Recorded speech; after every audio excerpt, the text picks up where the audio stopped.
Hey everybody, this is Rydo and we're back to another live stream of Shadowverse. Today is Monday, the 8th of March.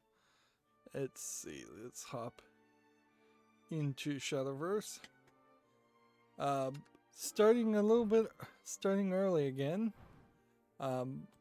Maybe we can maintain this as the schedule. I was doing that for a while, certainly, and I honestly don't know if it's actually even a good idea because I was getting fairly high views by streaming at 5 or 6 in the evening, which inherently that just implies to me that every time I even think I have a small hint as to what time things should come out and videos should come out, YouTube changes the rules on you and changes how it's going to recommend things. So chasing that idea is fairly pointless and it'll just drive you crazy trying. But yeah, so we're back to earlier morning streams. For the accountability section, it's been probably 5 weeks, 6 weeks straight of playing Danganronpa. I have maybe 3 at most 2-hour episodes left to record with Danganronpa. It's almost completely repetitive at this point. There's not a lot I'm doing in Danganronpa. I'm skipping over almost everything in the new game plus gameplay mode and just trying to get the secondary level of relationship dates / hangout events done.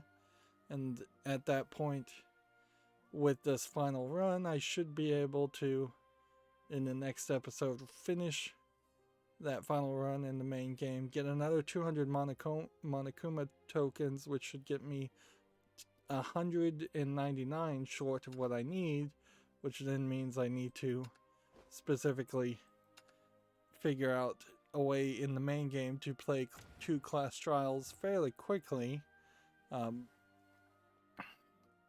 so that I could get up to 999 to get the achievements. And I've just committed so much time to Danganronpa that I've just got to get all the achievements at this point.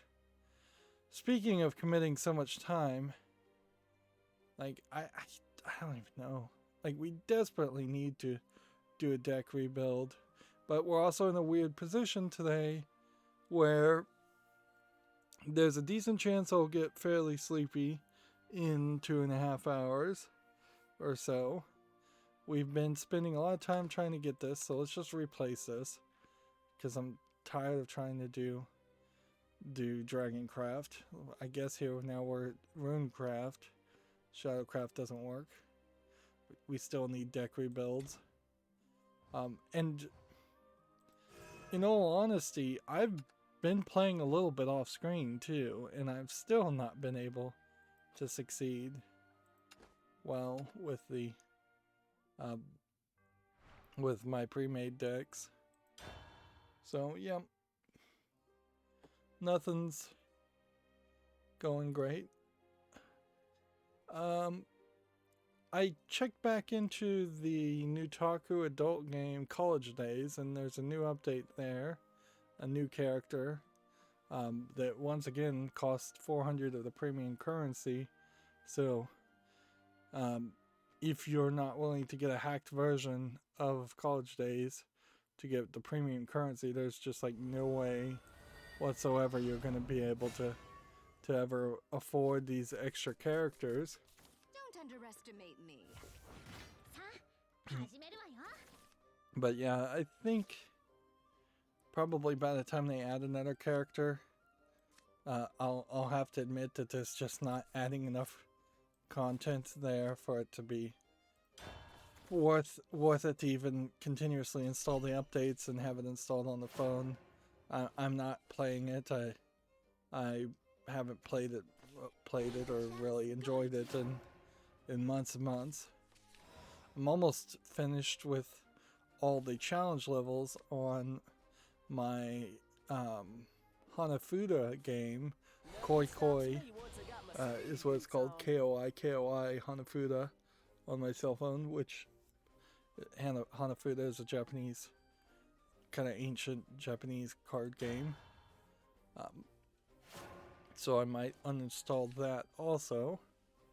And honestly, I'm getting close to the point where I've maxed out the Destiny Child spin-off game, Destiny Child Defense War, too. So, although I'm getting better at that, so the thing about that Defense War in particular is that you kind of know there is no What masterpiece will I create today? there's no good ending to those types of games. It's basically like Clash Royale, and I played that for a long time too, where as you start to get higher and higher and better, you're either going to have to commit a lot more time to it, or you're going to waste a whole lot of time, or max out and not have any entertainment in it at all.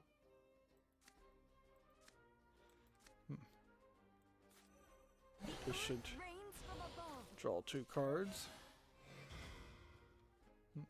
Now this is a work of art. So yeah, Destiny Child Defense War is going nowhere. Destiny Child itself is going fine, although I may struggle slightly in getting one of the latest characters, since they're always adding characters. That's not a really big deal, but it occasionally sucks. It's not like it's a limited time character, so I will eventually get it regardless. And there is certainly a factor around the fact that Destiny Child, I am starting to get close to maxing out almost every character. I think it still probably would be a year before I had every character maxed out in one aspect at least, but there are still 2 other aspects, and by the time I maxed out every character in every aspect, they'd probably introduce a new aspect, which is what you should do, of course, because you want people to still have a reason to play a game. So you want a power creep of some sort in a gacha game, while trying to not eliminate the usefulness of old gacha characters, and I think Destiny Child does a pretty great job of that, actually. By your will, O Lord. Alright. I serve in hopes of a better tomorrow. Okay. I could level these characters up, Now this but I guess I don't need to. Alright, so going forward, as that's pretty much all the accountability section, I can say that my Wi-Fi not using the 5 gigahertz network has not really had any problems anymore. So it is either my cell phone using the 5 gigahertz or the 5 gigahertz in general in the software. I'm waiting for a cell phone sale to happen. There really isn't even a great system anymore as far as competition for cell phones. So I looked it up, and there's literally like one model from one company that has the settings and features I would like to have in a cell phone, which that really sucks. So I'm hoping that maybe some new models will come out. Not that I particularly want to be buying the top tier for newest products, but that may be the only option.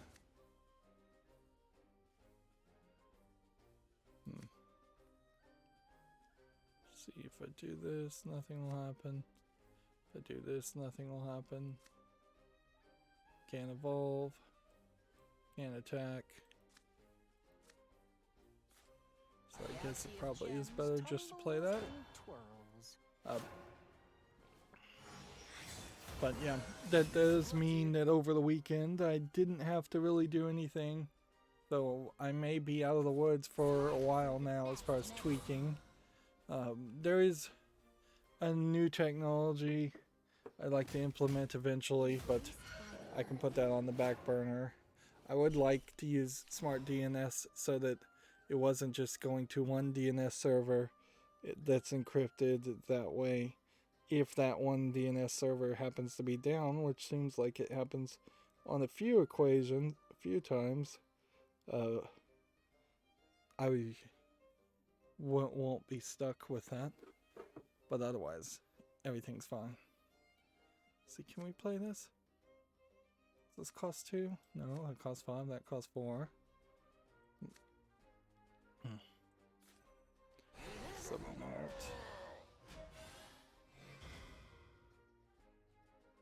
And then evolve or evolve. This match is mine. I did get some videos uploaded today, over the weekend, but I still have yet to even begin to think about scheduling videos, which that should be my next project for sure.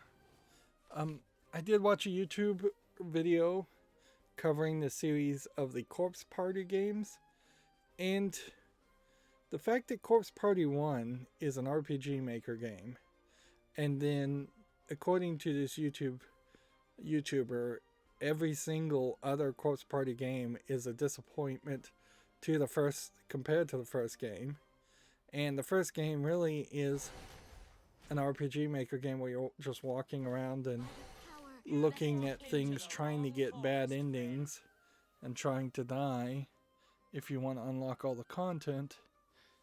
I really, as it was described to me, have a hard time feeling like it's the game for me. That being said, it's already on my wish list. It's already voted overwhelmingly positive.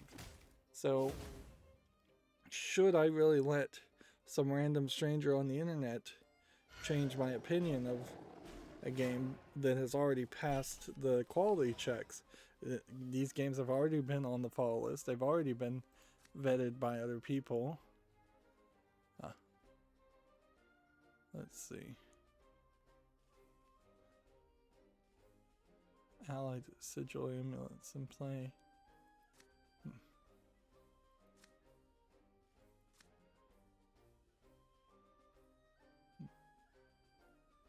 Let's see. Do any of these cost 2? No, why would they?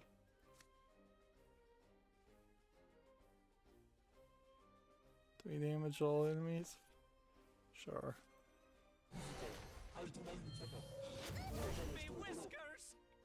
Okay. Next.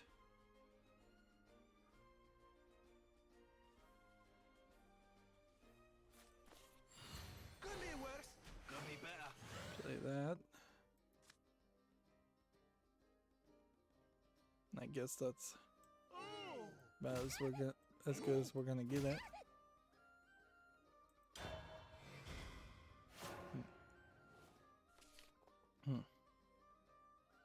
So yeah, the biggest problem right now is still my Twitter feed. It is just not working. Like, if I was to guess internally, I would say their database is corrupted, particularly for specific users and me in particular, and it's just not filling the database with search results for the latest tweets. And it might be because of one specific person I'm following, but it would be kind of insane to either try and mute or unfollow everybody and start over.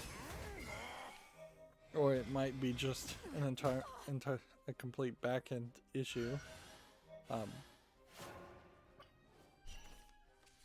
but it definitely has caused a problem, and I've realized that it was a bigger problem than I thought at first.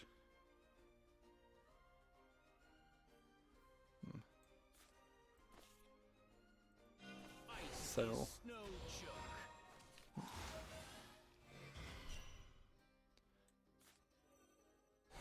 let's do this. Galaxy Play of that. gems tumbles and twirls.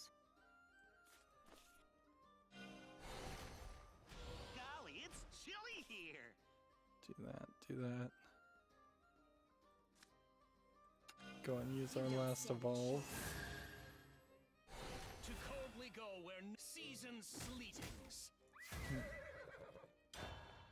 So yeah, the combat the problem with the Twitter not showing me stuff. I've actively just opened up all of Gamatsu, Techraptor, and Gamasutra Twitter pages directly, because those are the 3 news sources I've been using.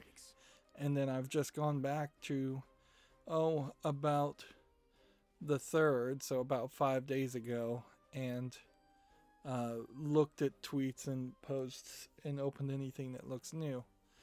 Inherently, that means there's a lot of things here that could have been curated. Like, we kind of knew that the Caligula Effect, for instance, on Gamatsu here, had been announced. There's a Pandora music trailer now, and so you could spend the time going through this, but then you could also make a curating argument. One thing I can say is all of these characters for the Caligula Effect 2 look like they're much older characters, as if it's maybe the group of people from the first game that were high schoolers, and now they've kind of grown in age, which, okay, that's interesting.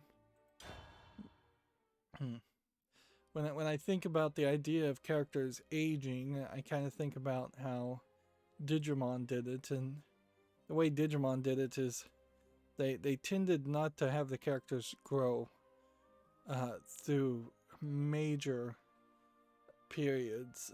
Like, I think by even the most recent Digimon to show the kids from the first season still have them at most as either just entering the workforce or just entering college. Okay. No more crying. Whereas the Caligula Effect, if it takes the high school kids and puts them to be college kids, if they want to make a 3rd game in the series, they'd be young adults by the time you make a 4th game in the series. And if you're going to maintain that aging up, they're gonna be in their 30s or 40s or 50s, and I seriously doubt if any Japanese company has it within them to have an animation team actually animate characters that old. It just really doesn't happen. And in all fairness, that maybe should happen, because the large amount of anime characters do end up being drawn as young, youthful high school characters, which is slightly off from the Western style of doing things, in which they have 18-year-olds playing 20-year-olds in movies, or 14-year-olds playing 20-year-olds in movies. And then they fire actresses by the time they're 30 for being too old. Or stop hiring them. Chaotic good.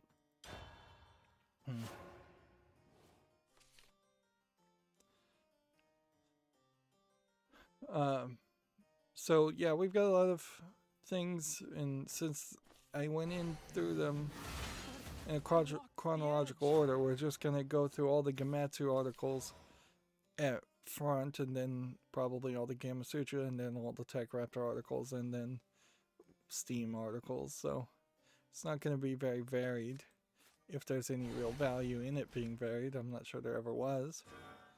And then I kind of just want to as usual, want to wrap up as quickly as possible.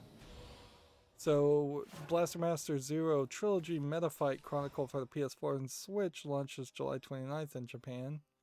So, this Blaster Master series really did come out of nowhere, as far as I can tell. It sounds like a game that would have existed from the 80s, but I don't know if it really did. Maybe it's a revitalization of an old series. That might be the case. But particularly since this is all three Blaster Master games in one package, that would imply that that's the case.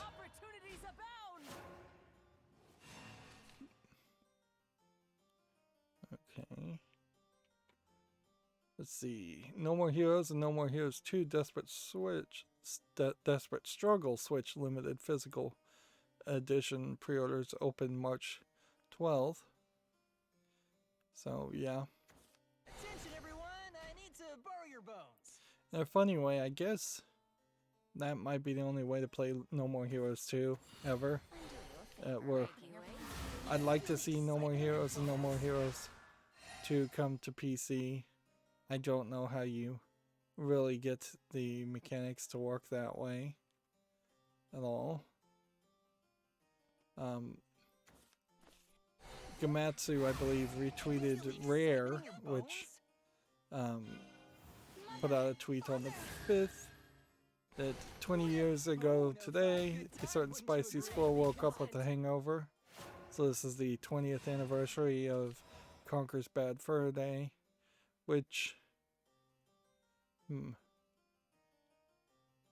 the question, I guess, would come down to, would Rare at their current time be well suited reminding people how they tried to break a contract by making Conker's Bad Fur Day?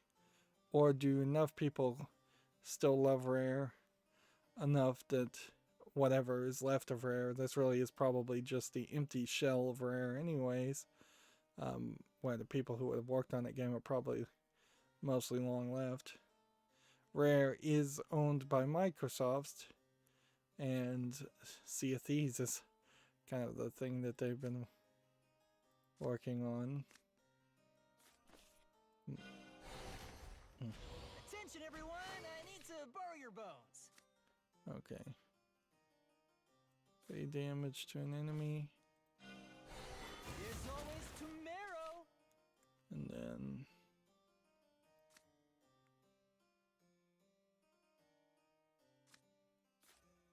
A galaxy of gems tumbles and twirls. that.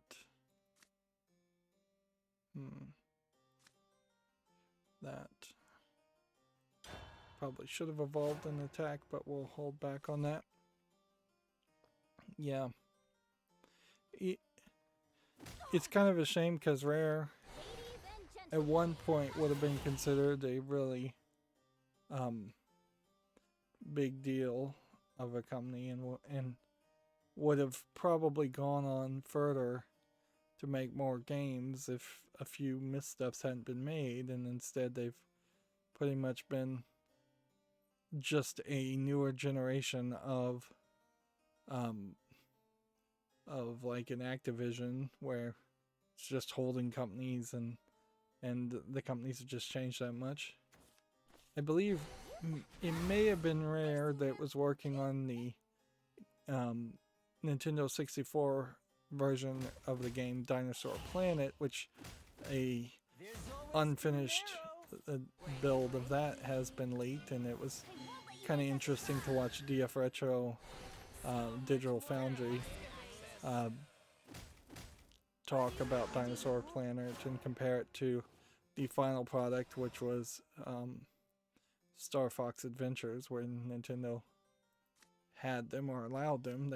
It's probably closer to say Nintendo allowed them to have Star Fox characters in the game.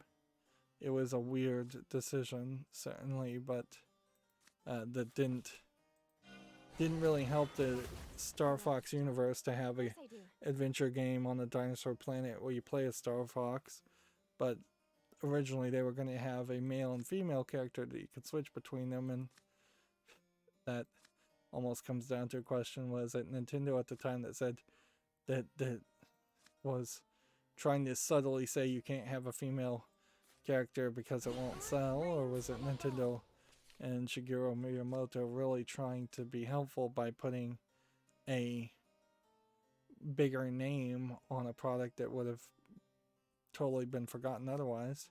And even though Star Fox Adventures did come out and I played it all the way through, it still really isn't a memorable game, and it has been forgotten. Is best remembered because of the weirdness of the game and Crystal, the female blue fox. In a weird way, it was kind of a furry game before furry games existed, but being made and published by mainstream people, because Crystal, the blue fox character, was in a loincloth throughout the whole game. It's basically like a Slave Leia type outfit.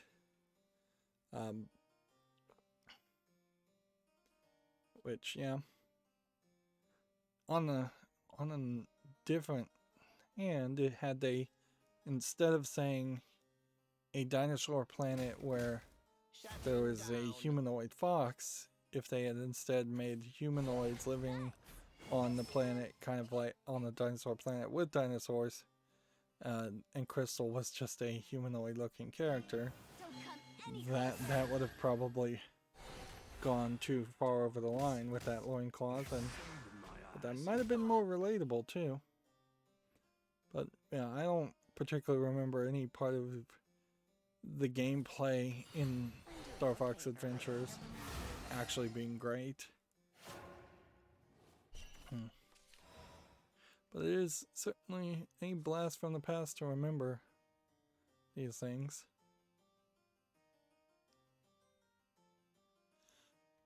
3-dimensional enemies. Alright. Embrace your vast potential. And then what am I supposed to do here? Limitless potential. Alright. But yeah, scrolling down Rare's Twitter feed, which I do follow them, but they don't seem to tweet too much. They are mostly just tweeting about Sea of Thieves stuff, which I still have no interest in, and boy was that game heavily published. If there is one company that Microsoft purchased and would have a reason to shut down, it probably is Rare. On top of that, things like Killer Instinct, not particularly well re-released either. Like, that game is not on PC. It only got re-released in early days of the acquisition on the Xbox consoles, where that fighting game probably would have more nostalgia on it. And it is apparently the 20th anniversary of Bad Fur Day, and at best all they've been able to do is put out a tweet. They haven't been able to put out a new game or a new port of the game.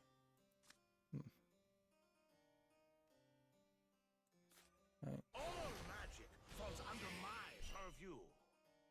So we evolve, deal 6 damage here. Match is mine. Magic. You're welcome to my will. That was a mistake. I could have done better with that. Do this. And do this, I guess.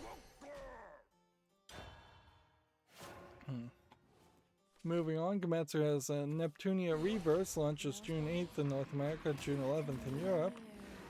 Reverse, I think, is like the third re-release of the original Neptunia game with slight changes and tweaks.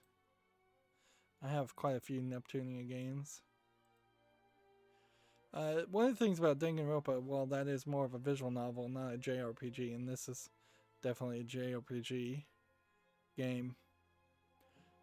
But one of the things that occurred to me while I was playing Danganronpa is it probably would be better suited if I did have a cheat system to simply speed up the process and remove some of the grind. In Danganronpa, the new game plus school mode gameplay mechanic wants you to play through it 4 different times, when it would have been fairly reasonable for them to speed it up so that you only played it once, maybe twice. Ideally, what you would do is on the second playthrough, if you, or even on the first playthrough, if you get the good ending, you should just get an infinite mode, and in that infinite mode you should be able to do whatever you want as far as getting the rest of the dates and relationships up to the maximum. But they don't play that way, and instead you end up having to do a new game plus and going through a lot of pointless side activity. Like, I've maxed out both the searching and cleaning ability skill levels for every character for not really a good reason. Just because there's nothing else to be done. Moving on, Blaster Master Zero has been announced for the PS4, Switch, and PC. Which, Blaster Master Zero 3, which I guess is one of the games that is in that bundle. So they kind of announced a standalone version of it and a bundled version.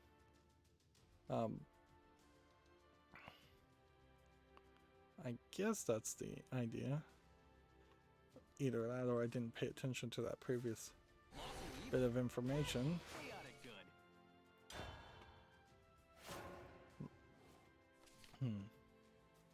A game called Dairoku Agents of Sakura Tani launches this fall in the West, which this feels like this is probably a visual novel.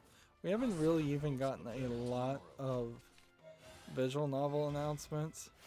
Maybe that's in part because I've been missing news, but also it does just kind of feel like Japanese companies are slowing down as far as their announcements, which that's fine. This kind of has an otome visual novel feel to it. There's a lot of cute anime guys looking in the game. Yep. It's being tagged as otomate. I don't know what that really means. Definitely is a visual novel, though. I know otome, but I don't know otomate.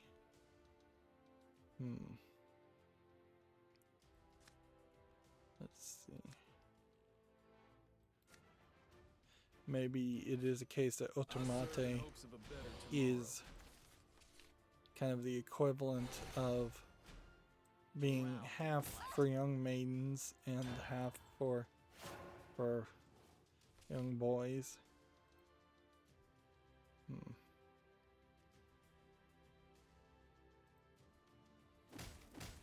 Well, this ain't ideal, is it? Is it edible? Only one way to find out.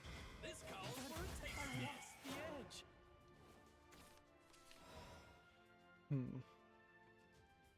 Okay.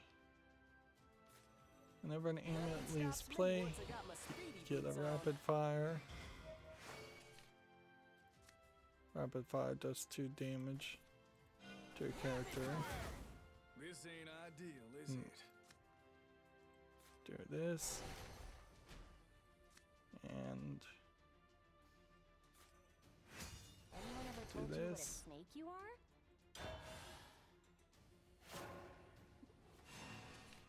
Moving on, Death End Request for the Switch launches April 27th in the West. Which I kind of need to see what game this is. I remember the name, Infirmature. Still getting a decent amount of immature games on the Switch. If anything, Nintendo has sadly become the least censorious company. So we're seeing a JRPG of some sort. You're done for.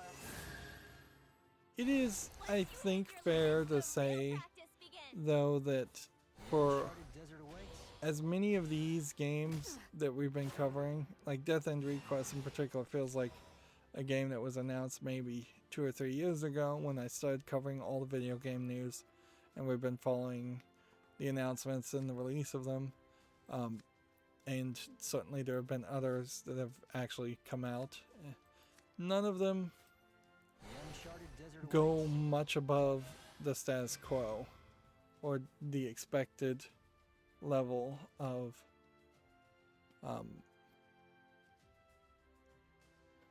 quality. We haven't ever really been blown away by the quality of the products that have been available.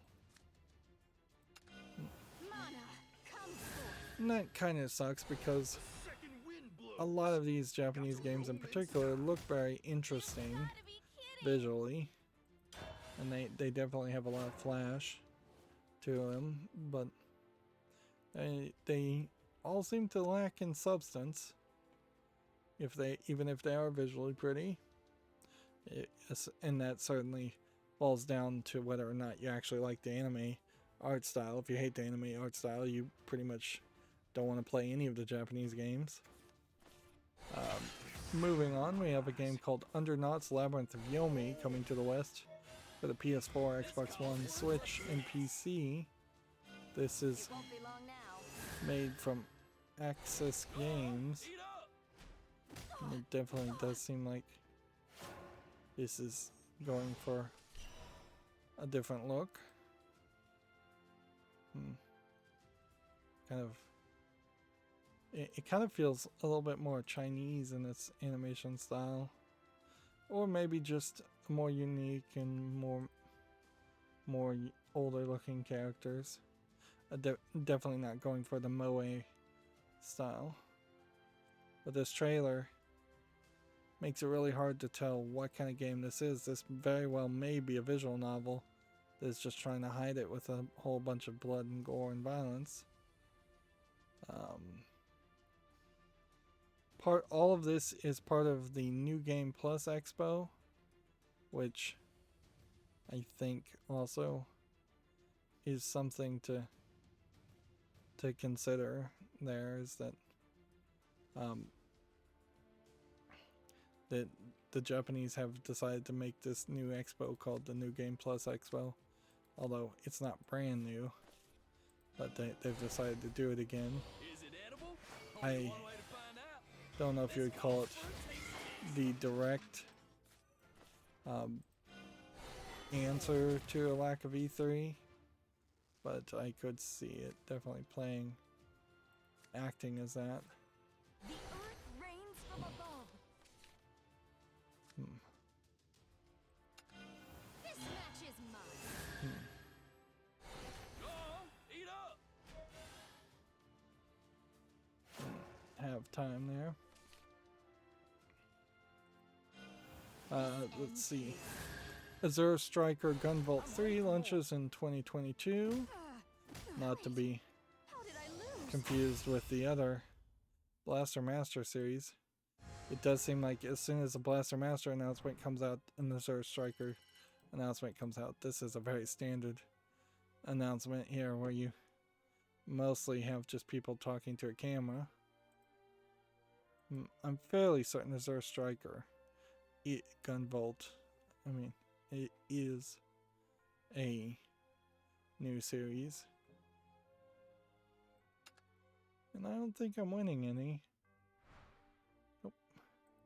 Not only have I been not winning, I've been taking a long time to not win. And for something completely different, we have Pups and Purrs Animal Hospital coming to the West this summer for the Switch. I guess this probably gives you a good indication of how many of these little Don't underestimate kid-friendly me. games actually get made and sold in Japan, and the fact that this is pretty much the first one I've ever seen, and I haven't actively been trying to curate kid-friendly games. If anything, I'd love to highlight and show more kid-friendly games. Now, the problem is a lot of these games are just total garbage, and there's nothing to them. But at a certain point, this is for such little kids that you can't really complain too much on this. This looks very nice. It's a little surprising that this is from Access Games too, so it would have been in the same announcement. You would think Nintendo would have more cats and dogs versions, that like for every new console that comes out they would have a new version of cats and dogs come out as either a free demo or a cheap game or a tie-in game. That way you have something cutesy to sell your game on. Particularly for the Switch, Nintendo really didn't seem like they had tried at all to have any kind of product that would make the console itself attractive to kids. Instead, just heavily relying and successfully relying on Breath of the Wild, and I think Odyssey came later, but the promise certainly of a lot of those products made it a good seller. And the Switch has been very, very consistent and solid as far as a good seller. Even though it's a 4-year-old console, I still wouldn't really have a problem buying a Switch at a discount right now, even though I know that there's potentially a good chance that there is a better product, a better version coming out. I also don't feel the need to specifically get snotty or snooty with the Switch, where like I'm willing, depending on the price, to play the original Switch. Thus, it would be more hackable for homebrew, and live with the Joy-Con drift issues and less battery quality. It's not going to be until Nintendo comes out with a Switch version 2 that has a faster processor or more RAM or something that would actually significantly increase the experience. Only at that point would I consider getting a new Switch. Moving forward with the game Everforward, launches June 29th for the PS5, Xbox Series, PS4, Xbox One, and Switch. This was already released on PC, and I don't recall it being particularly well received, because I think it was kind of just a fairly shallow game. You have this girl, she's just kind of moving blocks and platforming, and I'm not sure if the controls worked particularly well. I guess instead of speculating, though, we can just click the link and we can see on Steam here it's now mostly positive. Oh, and it is on my wish list, so maybe I was wrong. This might be another case where I listened to one negative review and then blocked out a lot of positive reviews. Yeah, because I'm not really seeing anything here.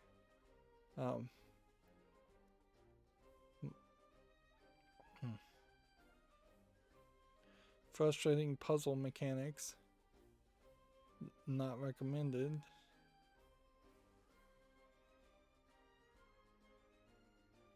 But apparently some of these early reviews were unhappy with it. But 74% of people are happy with it. which that very well may be just a case of the Embrace Um, your vast potential. very well may be a case of the creators of the game tweaking it and patching it. Here we have a game called Alchemic Cutie launching July 27th for the Xbox Series. This one looks like it's kind of a Stardew Valley game, but maybe not. It might just be more closer to a Zelda game, like a top-down adventure. It's already on PC, but I've never heard of it. See, this definitely looks like a game where it feels like it's just Stardew Valley. But it might be closer to maybe a Pokemon / flower picking game if you're just searching different areas to get alchemy ingredients, which might be what you're doing in casting spells.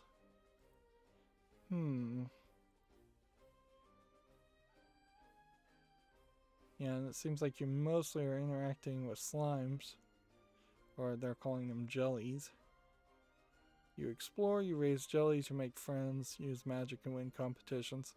So Stardew Valley would be a inaccurate way to describe this. It's not out yet though. It's coming out.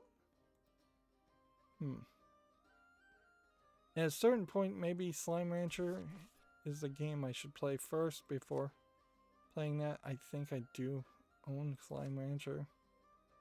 So I go with the wind. that's something to think about.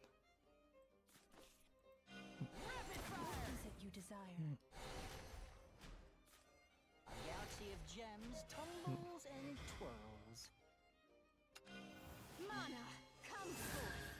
Can I attack in time? No, I Twists and turns can't. await.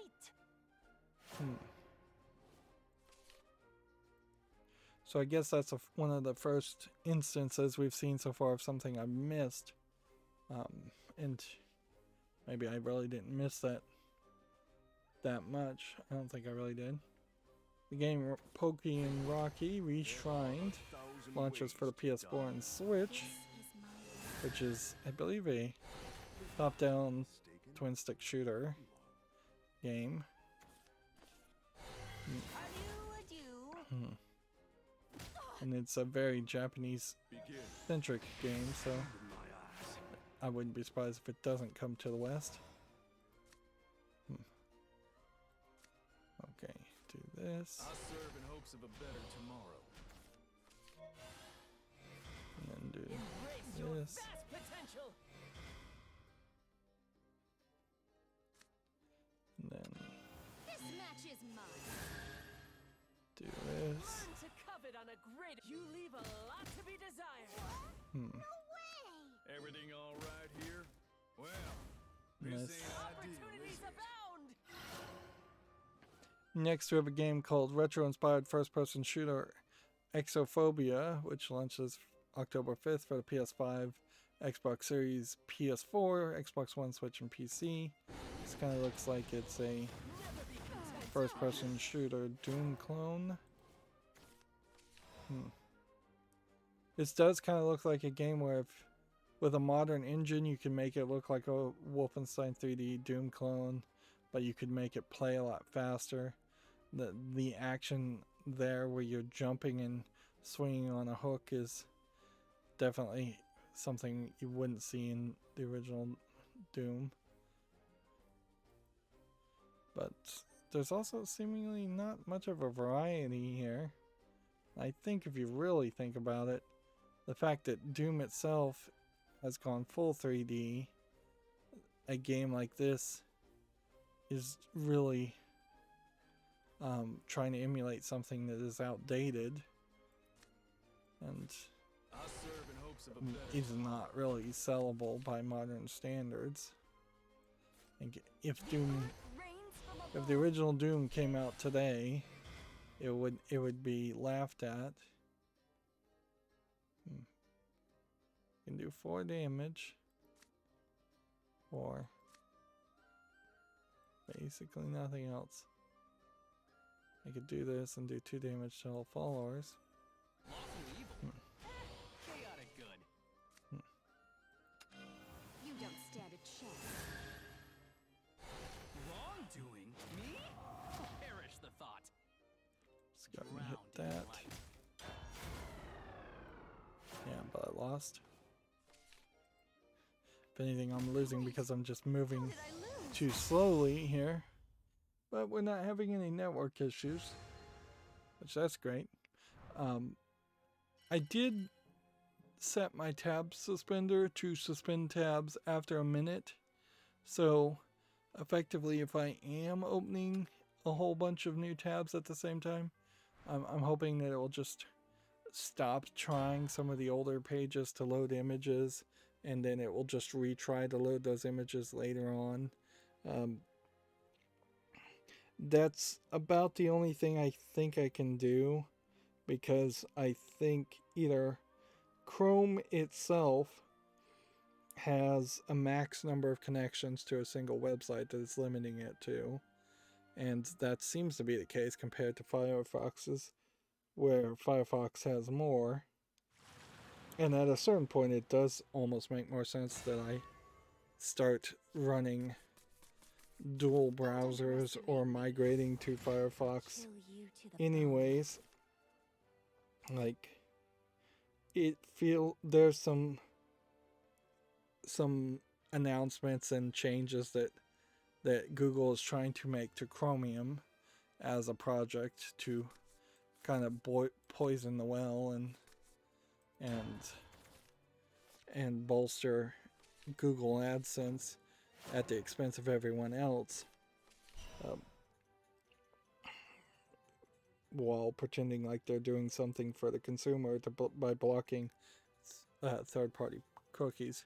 It's too complicated to really explain now, and I don't even really understand it, but yeah, there is perhaps an argument against sticking with Chrome, although I've got so many extensions and so many settings on Chrome, it would be really a hard, difficult setting to jump over. Just having the ability to have my Android phone send web pages to and from the Chrome on my phone, and having everything, all the web pages I've been to, saved on one account. That's a lot of convenience that I'd hate to give up, even knowing that convenience is coming at the cost of privacy.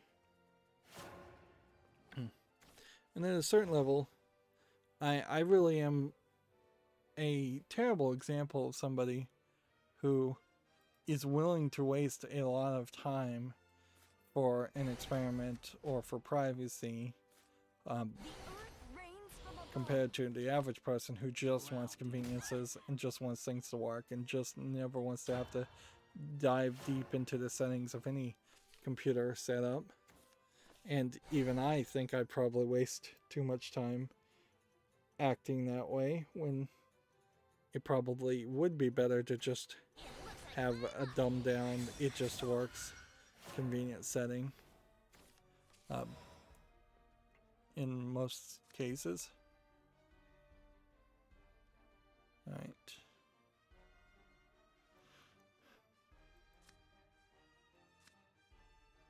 How can we do this? We could do this. And we can do this. Rains from above. And Earth in assault. we can attack here. We can attack here. Moving on, Gametsu has Mary Skelter Finale coming to the West this fall, the conclusion to the Mary Skelter trilogy. If I recall correctly, the Mary Skelter game is a dungeon crawler game. These animations certainly would imply that they might be dungeon crawler characters. You definitely have some anime looking girls here. One fairly scantily clad. The earth.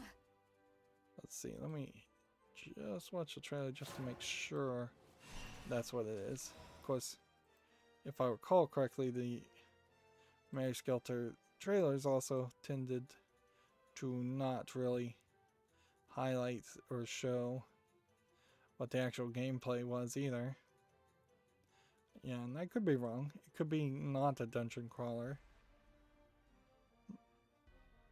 It does introduce a weird situation, to say the least, to have a trilogy of potential dungeon crawler games, because I honestly don't know if I could justify playing one dungeon crawler, let alone multiple. It's being tagged as an RPG, so perhaps it is more of an RPG and not just a dungeon crawler that I thought it was. I could have been wrong about that. Alright. This. Uncharted desert awaits. And then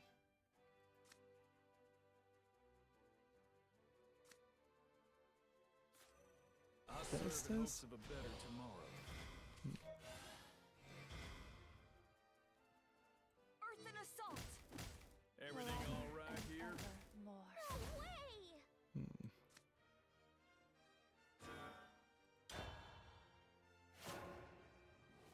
Let's see. This was a surprising I shall give birth to a new announcement. The Silver Case 2425 for Switch is coming to the West on July 6th. This apparently is a merger of the Silver Case and the 25th Ward, the Silver Case, which I believe is the sequel or prequel. I believe both of these are on Steam. I may very well own both of these. I think both of these are also Pseudo 51 early games, and so they really are only sellable if you know who the creator is and not any other way, because otherwise they should probably just be forgotten. 3 damage to all enemies. What do we have here?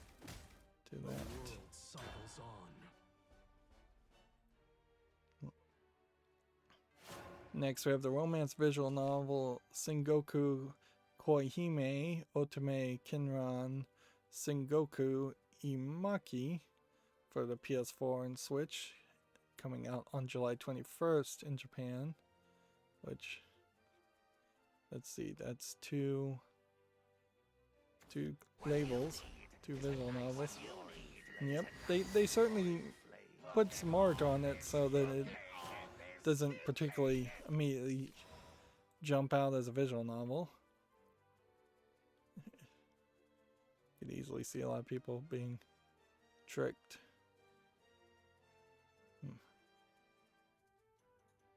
Alright, well, Ice is do snow, that. Chuck. And then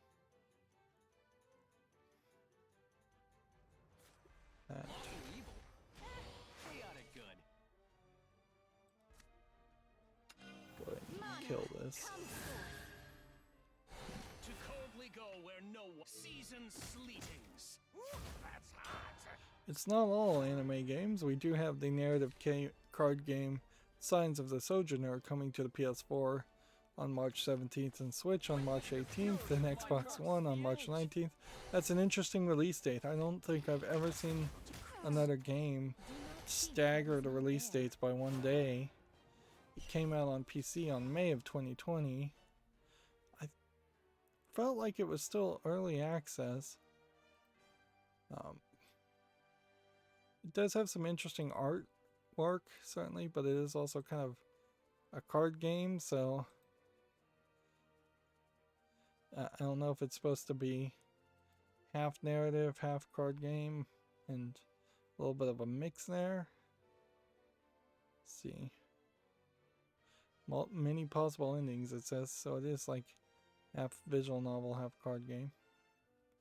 Well, once again, this is something that's already on my wish list, which I think this probably does highlight the fact that once something goes to my wish list, it is pretty much forgotten.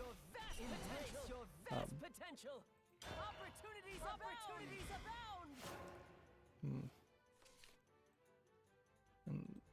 In a funny way, the wish list is the list in which games potentially go to die until I decide I actually want to spend money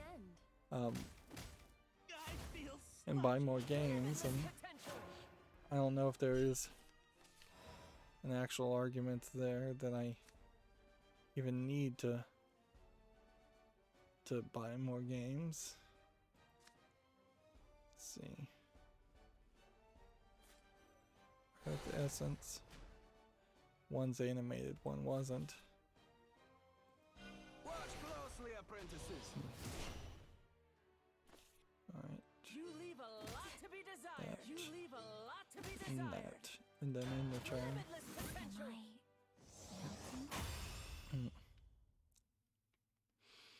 We got an actual victory. Wow. Finally. Should do it. 1 out of 5 is pretty bad as far as a win ratio. But it's better than 5 losses in total.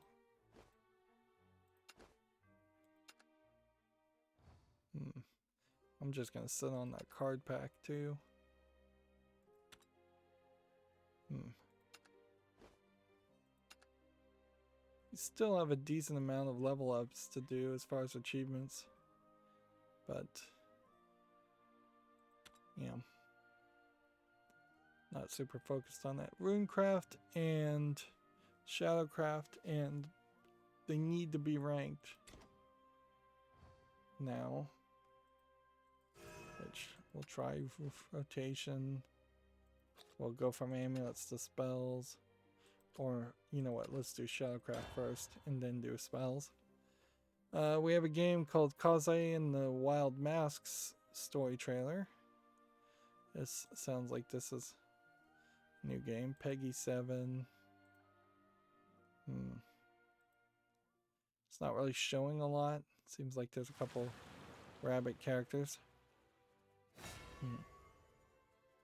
No, I saw a video Mother, father. where they talked about how the Prince of Persia reboot sold an epilogue DLC for consoles and not PC.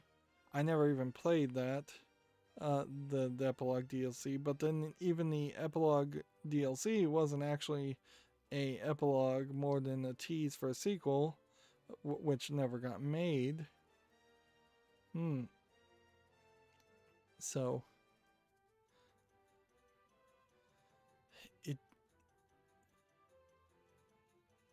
don't know what my point there was, other than it kind of sucks when you get these new games or reboots of games and they don't finish or go anywhere. This Kaze and the Wild Masks game is a 90s classic inspired platform coming out on March 26th according to Gamatsu, and it definitely does look like that. And it's interesting, but it's kind of hard to even build up hype for things like that nowadays. It's just like, yeah, will this really succeed? Probably not. Should I be interested in new series that aren't AAA hyper-realistic games? Probably not. We may see in the next 5 years just kind of a depression of interest as far as games that aren't very standard and very AAA.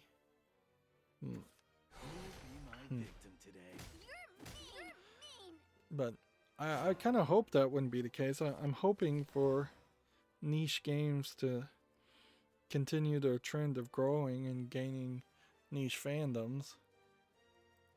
But yeah, I'm not Laces, everyone. sure that's really how this is gonna go. That did not work the way I had hoped. You wouldn't. Moving on, Compile Heart has launched a Shinobi new title countdown website. Game E Ninja Neptunia finally set for reveal? I'll be on my Question mark. So Shinobis means ninjas, I believe, but it does seem like it is going to be a tease.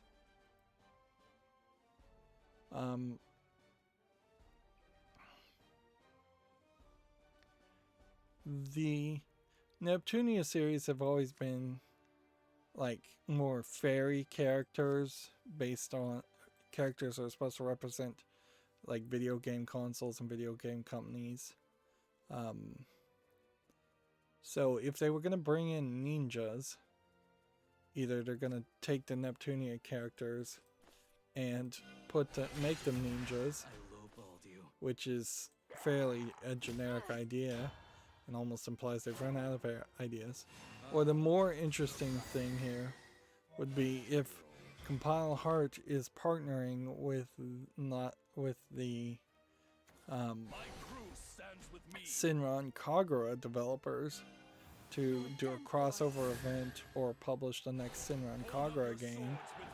That would be very exciting because the Neptunia games always did have a feeling of being kind of lewd games anyways. Shinran Kagura being a lot more lewd would be a great way for that company to say, alright, well, we're going to have the Teen Plus game and then we're going to have the Hard R games. With Shinran Kagura being kept as the Hard R game. Faces, everyone. Work starts at sunset. There definitely are times where I would prefer to play something closer to a Neptunia game than a Shinran Kagura game. It's a little easier on YouTube to have something that just titillates versus is explicit. Moving on, Near Reincarnation downloads have topped 10 million. Reincarnation, let's see. It's apparently on the App Store and Google Play in Japan. I don't think it's been released in the West, yeah. And yeah, if I recall correctly, the Reincarnation game is mostly, from the trailer, just a walking simulator. There's text popping up and you're seeing the character walk around a lot. But yeah, I guess there maybe is a little bit of RPG elements happening.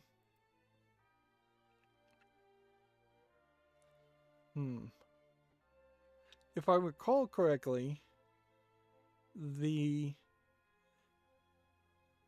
first Nier game follows a father who basically dooms the world trying to save his sick daughter and causes an apocalypse and leaves just kind of the robots left to run the world and take over later on.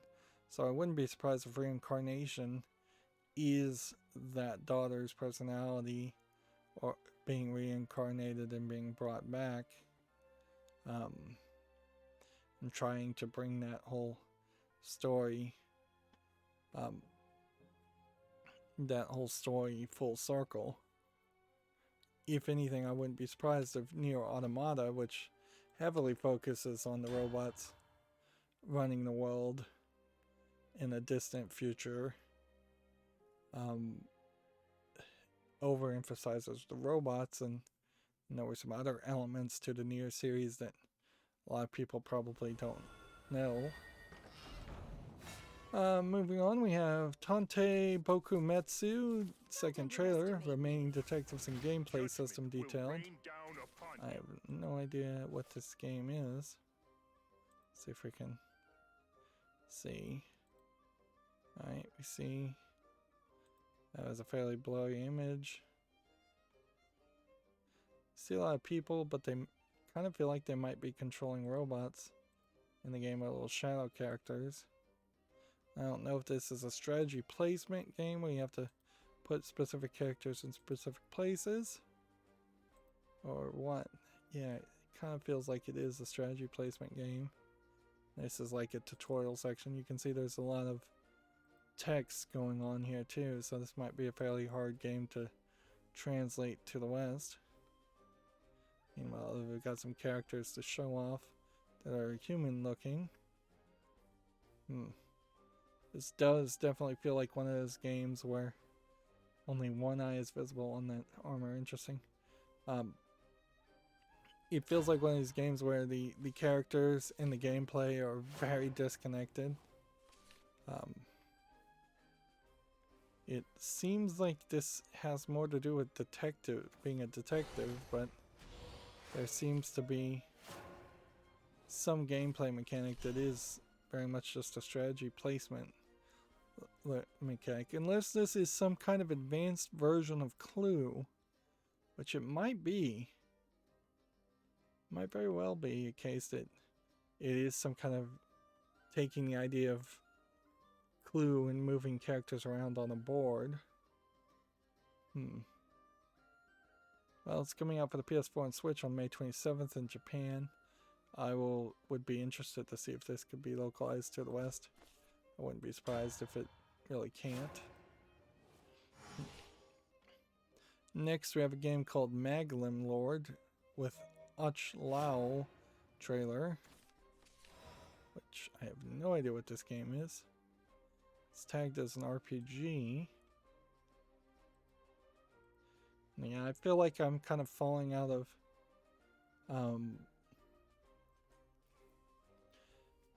what would the right word be?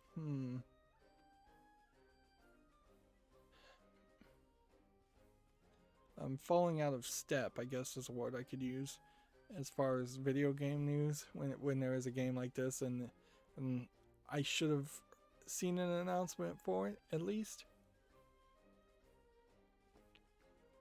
Unless this is actually the announcement. But this doesn't really feel like the announcement, or the first announcement. The Japanese being very, like, redundant in their announcements. Anyways.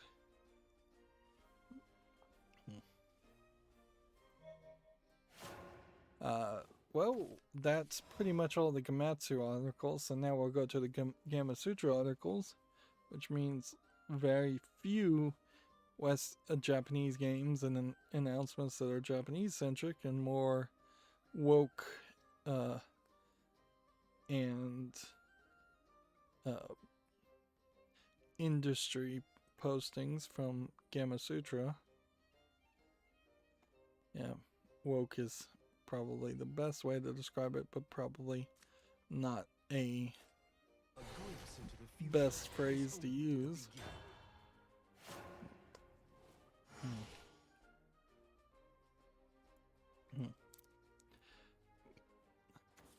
But we have an article here. The ESA Foundation launches $1 million education initiative with Black Girls Code. I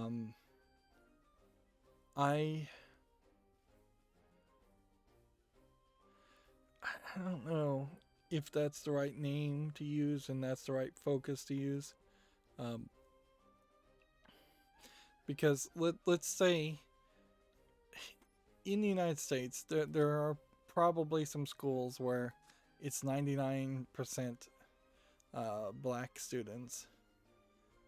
Chicago, places like that, I would imagine. But if you're going to have an initiative called Black Girls Code, it's fairly exclusive even at that. That one person who isn't black, whether they're white or whether they're a boy or whether they're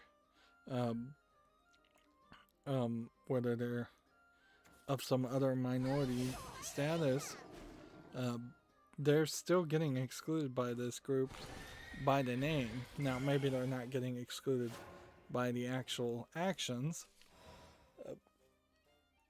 But yeah, it's always weird when they make these organizations. And at least in the old days when you would make an organization name like that,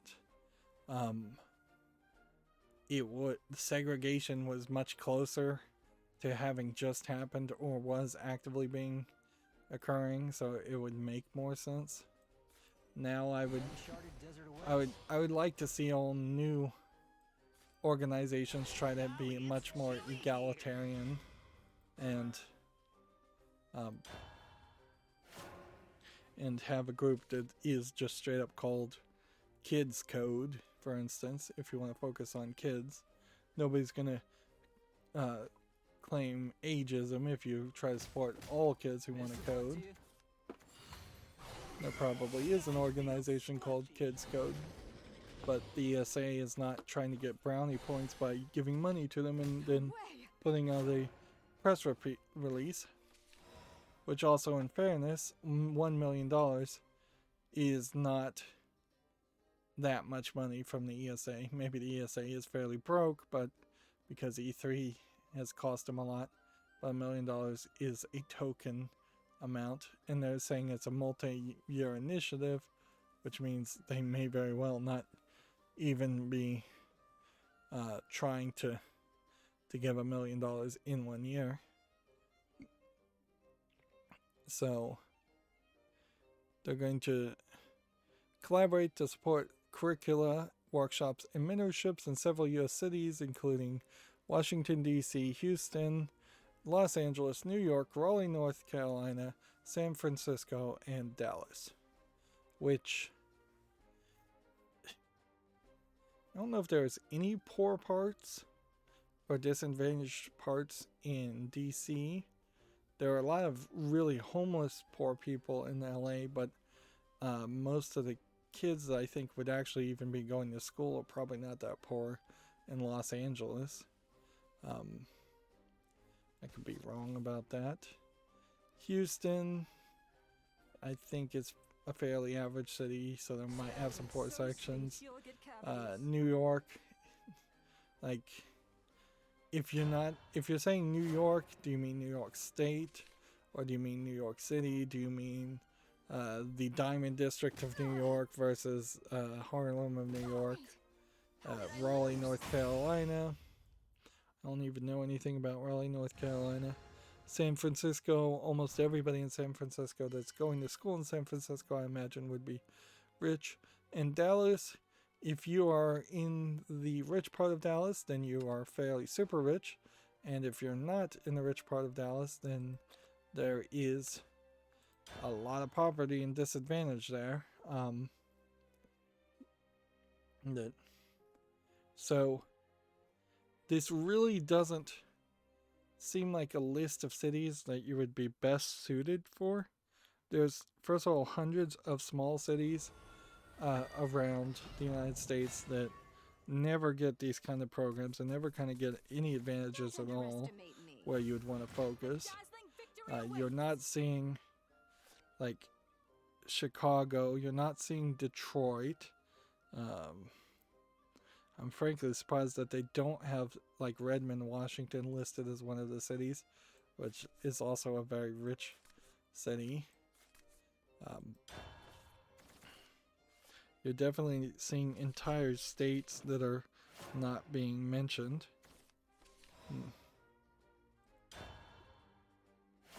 There's a ton of reservations in the United States also that would be well suited for better education and more support, even though those are like not technically part of the United States at that point, I don't think.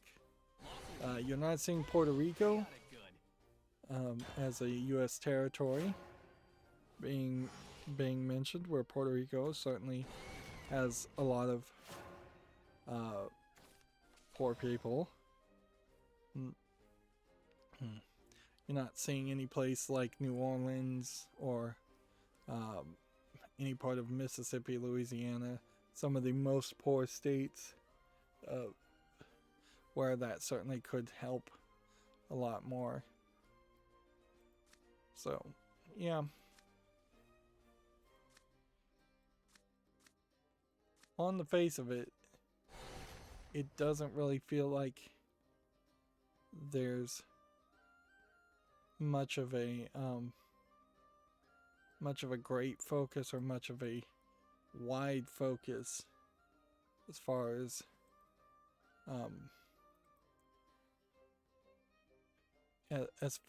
as the cities they're attacking.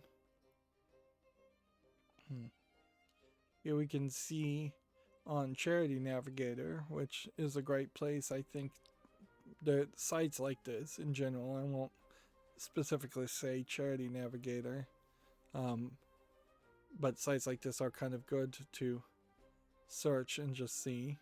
You can see that Black Girls Code as a charity is not even rated, so it's fairly new and unproven. Let's see. It has no financial accountability, it has no impact result.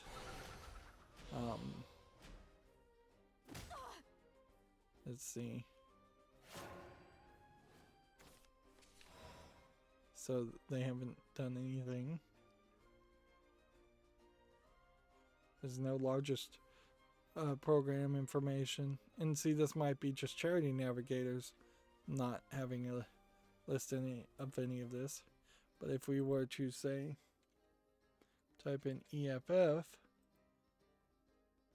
which is a charity I follow quite a bit here, the Electronic Frontier Foundation is what I meant there. You can see that the Electronic Frontier Foundation has an overall score of 94.15 out of 100, so 4 out of 5 stars. And so, yeah, there's all kinds of bits of information you can get to see if a charity actually is of any use, if sites like Charity Navigator have it listed, and any of these charities have put out any of their information yet.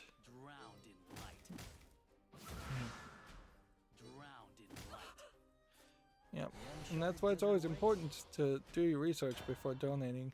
And in a funny way, a lot of it really does come down to, and I say this almost every time, charity should start at home, as close to you as possible. Help yourself, then help your neighbor. If you want kids to learn the code, then support or create programs for that to happen in your local schools. If you want specifically girls to learn how to code, then support or create an organization to make that happen. If you want black girls specifically to learn the code, then do that locally.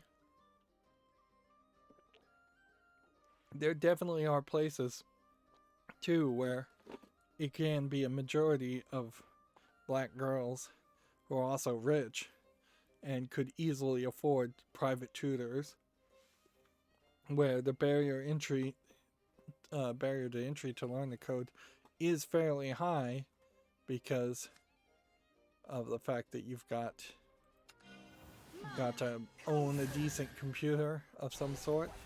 Like a little Chromebook is probably not going to be a majorly good software to use.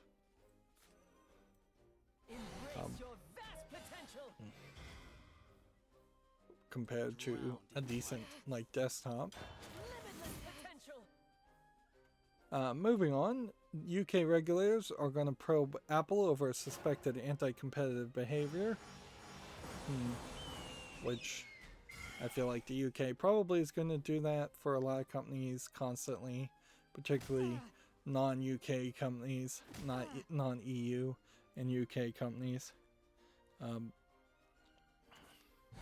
And as someone who lives in the United States, I can't really blame them. Like, the United States has basically no regulatory teeth and does not hold back US companies from becoming monopolistic and abusive.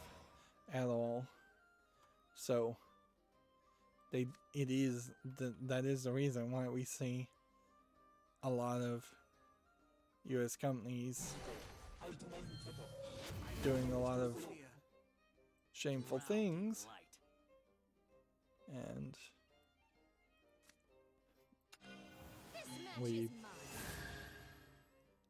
it ends I can't, and they should be held back by somebody.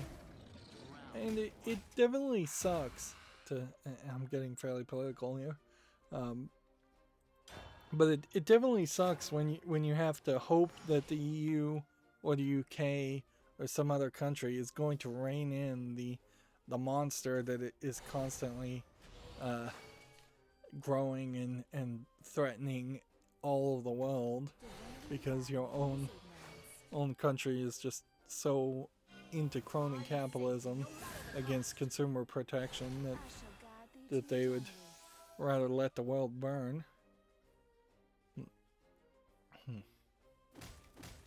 Let's see, moving on, we have a job listing for Housemark in Helsinki, Finland, as a lead producer, if you're interested in that, on Gamasutra. Valve, Blizzard, Bungie, and Riot Vets have raised $37.5 million to launch a new studio, which I would assume that this is a combination of people who are all tired of kind of working for companies that aren't very responsive. It's called Theorycraft Games. NetEase led the funding round, which means probably this company is going to either be controlled by NetEase or acquired by NetEase at some point. They're going to create a player versus player title for multiple platforms. So they're looking for something that probably is somewhere between a mix of League of Legends, Halo, Destiny, Overwatch, Valorant, and Team Fortress 2. So yeah, player versus player, first person shooter would be my guess.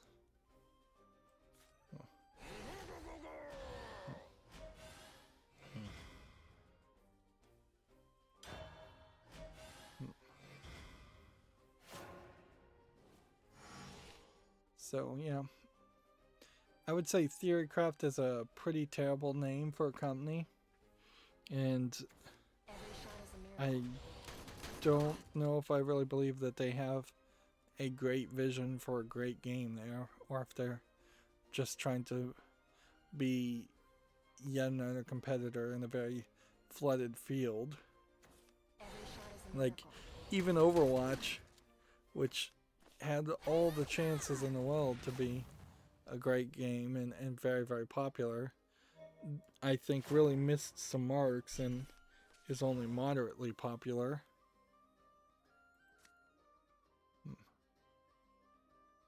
Or damage to an enemy. Watch closely, apprentices. Okay. Kill that. I've been spotted. Kill that. I've been spotted. Probably gonna lose. So Gamasutra, its parent company, owns GDC, and so they're showing off who is going to be the official host of GDC Showcase, which is this Jess Brohard, which I feel like that's not a real name, Brohard, but okay. Let's see. Apparently she was on that GameStop custom videos that they would play inside of GameStops, and she was an esports Call of Duty person. GDC showcases GDC's free to attend all digital event that will let game developers gather safely during the month of March. Okay. I think the GDC showcase as an idea probably is in a slightly right direction, though. It being more online, and instead of GDC being an event you have to pay to, and really it only being for other game developers to get together and sniff each other's farts, for lack of a better description. It really is just a big echo chamber. But yeah, making it more public, having to potentially consider how you're going to sound when you speak, because you're going to be heard to the public, probably is a good idea. Having an actual host, making GDC showcase potentially a E3 competitor more focused on game development than game sales does potentially create an interesting product. Moving on, Square Enix has tapped the Polish studio Forever Entertainment for upcoming remakes. They made the Panzer Dragoon remake, but they also worked on Hard West and Goetia in a publishing capacity. So Square Enix could make a lot of remakes, but I guess the real question would be, what remakes do you want to see? Let's see, Square Enix video games, list of Square Enix games. Okay. So, assuming it's not All-Star Pro Wrestling, and assuming it's not a Final Fantasy game, although some of these older games might be remakes, there's a lot of Japanese-centric games here, and like anime tie-ins like Full Metal Alchemist and the Broken Angels, not really gonna happen. Like remaking on PlayStation 2 or Game Boy games doesn't really make a lot of sense.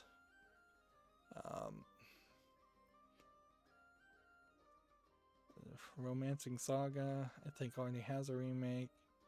Maybe you do come back and remake all the Full Metal Alchemist games if there's enough of them. Do you remake Kingdom Hearts games yet again? Do you remake more Final Fantasy games? Apparently they made Mario Hoops.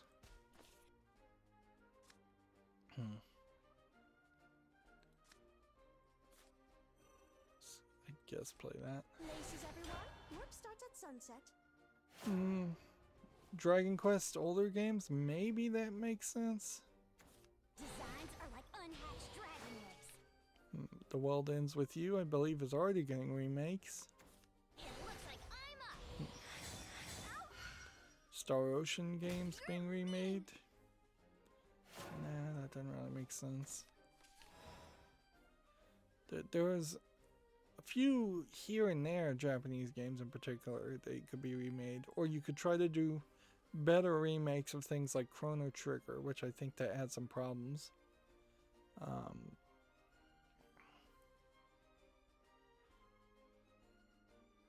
yeah, Square Enix is kind of known for just a few series, mostly Final Fantasy. A Nier 1 remake would kind of make sense. And let's see, that came out in 2010. Although it's already, apparently it's already been announced as coming by Toy Logic in 2021. As far as the Windows PC version of that. Well, that might be an interesting way to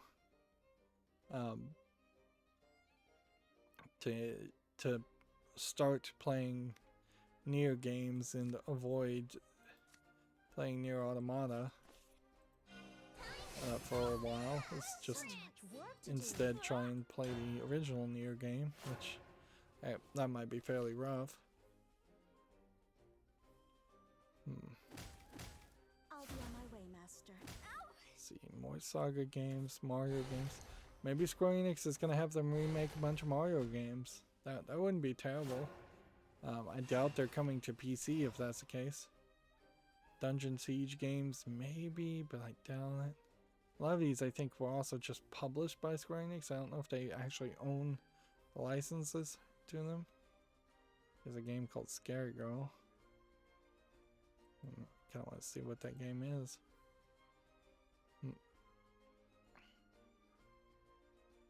If anything, I kind of feel like just going through the list of all Square Enix games just highlights how they are so hyper-focused on Kingdom Hearts and Final Fantasy games that they really dropped any focus on anything else throughout their entire life. Like Murdered Soul Suspect remake.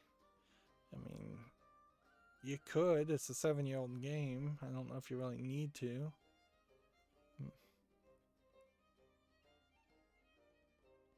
See. I'm just scrolling down here to these latest games, and the idea that there would be a remake of a game that was from 2018 seems fairly unlikely. Like, would there be a reason to remaster or re-release Nier Automata? Probably not. Races, everyone. It looks like Warp I'm starts at sunset.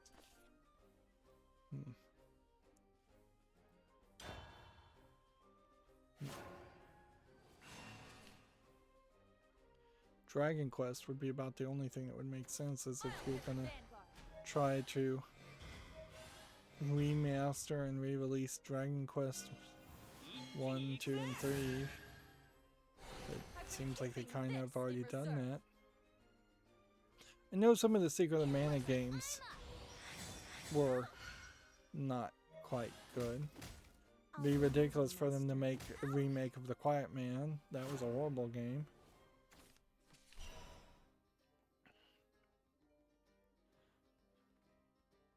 And yeah, you really do just see a whole bunch of Final Fantasy games. Yeah. And the gray things would be the things that were labeled as coming soon. And as I scroll up here, you can see there's just this Nier re-release. It's the only thing that's been confirmed. And yeah, nothing else.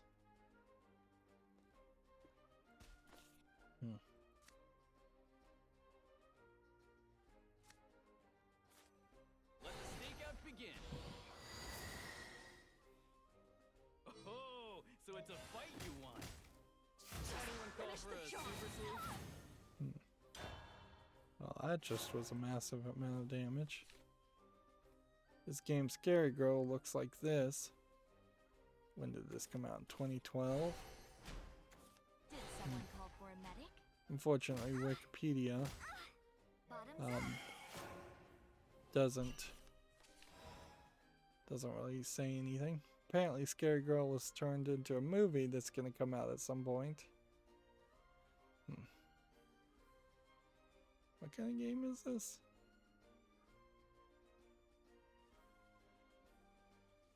Scary Girl is a side-scrolling action platforming game. The player controls the protagonist Scary Girl as she navigates and fights through 21 stages spread across 7 distinct worlds. The game uses 2.5D visual style and employs a parallax scrolling to create visual depth. Interesting. I guess today is International Women's Day, too, so I wish there were more women in video games. Video game development or video games in general to be able to really highlight anything there. But sadly that list is particularly small, even if you do include people who transitioned into being female. The list of notable female game developers is still really small. Apparently, according to TechRaptor, Minecraft Dungeons is coming to arcades, which I've seen this where arcades are now just pathetic pieces of advertisement compared to the way they were now. You'll just see PC games and terrible tie-in things. Fruit Ninja, for instance, cell phone games turned into arcade games, and it's just like no reason in the world why you would want to play Minecraft Dungeons with a arcade stick and paying quarters. That just seems ridiculous. It seems like it's going to have maybe a Japanese style card scanning ability too. So this might be a slight modification of what Minecraft Dungeons is normally, but it still, to me, doesn't make any sense.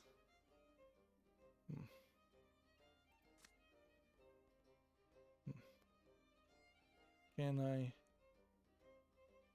do this? Yes, I think I can. Get rid of this. Laces, everyone. Work starts at sunset. For you. Do this.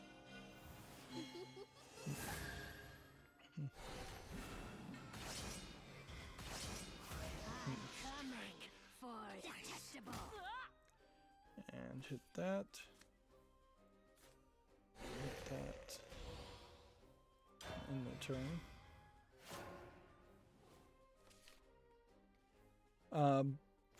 TechRaptor has an article here. Germany is going to consider loot boxes in ratings going forward. So, they passed a law that means if games have a loot box, they must be taken into consideration when the game is being given an age rating. I think that pretty much means that anything with loot boxes is going to be considered teen plus minimum. I think you would be fairly hard pressed to not make that argument.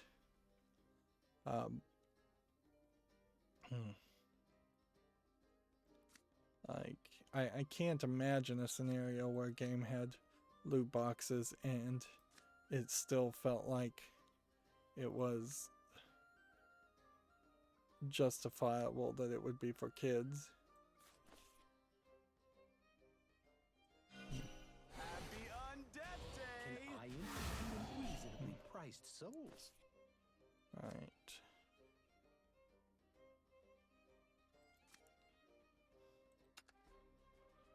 Want to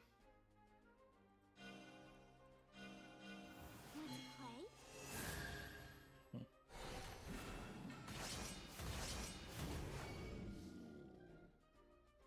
Right.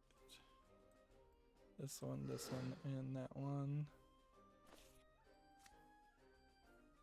In return, I guess. Wind, grant them courage. TechCraft has an article. The ESL Credit Union has acquired naming rights on the Strong Museum expansion, which just kind of means that a wing of the Strong, what is it called? Strong Museum will be called the ESL Strong ESL wing. It doesn't really mean that much. It's fairly typical that museums sell off naming rights and get people to help them pay for maintenance and expansions. Apparently this newest wing will come out in 2023. I would think that a lot of museums have no good excuse at all to not release. Quite a few announce expansions and really work on any possible backlogs that might exist. Because there's undoubtedly very few people that are going to museums or even would be allowed to go to museums at the moment. I'll show you. Where the wind blows, a haven storm. Frolic with the spirits! Like, at best, I imagine with social distancing, a museum could give like private tours Wind, grant them and courage. charge a lot there, and I'm not sure how many people have the money or a desire to go on a private tour through a museum. Museums as a concept only barely work when they are overrunning with people who paid very little to enter, and then often the museums will nickel and dime you for food and drink and extra events. Blow on, dear wind.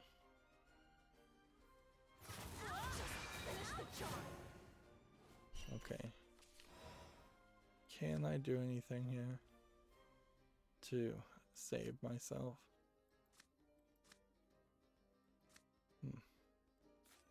Come, Mrs. Mittens. We have Yes, I work to can. do. I can just attack and win. Frolic with the spirits. Check out there's an article here. My time at Sandrock early access release date has been delayed. My time at Sandrock looks like it is a sequel to another game. See if we can see it on Steam and figure out what I'm thinking about. Yeah, my time at Porsche, which is rated very positively. Unfortunately, it's like it is a Stardew Valley game, and they seem to be a publisher that publishes only 3 games as far as new releases. And then a whole bunch of DLC. Otherwise, they seem to be working for also on Super Buckyball. Which, yeah, that definitely feels like there's a different experience there. They have Super Buckyball also, and then have these kind of cutesy games. Apparently, my opponent, they're disconnected. I did it! I won! Or the servers are having trouble or something, I don't know. That's the first time I've seen a pop-up just... I guess I'm going to stick with a winner. Yep. But yeah, I couldn't imagine I really would want to play this.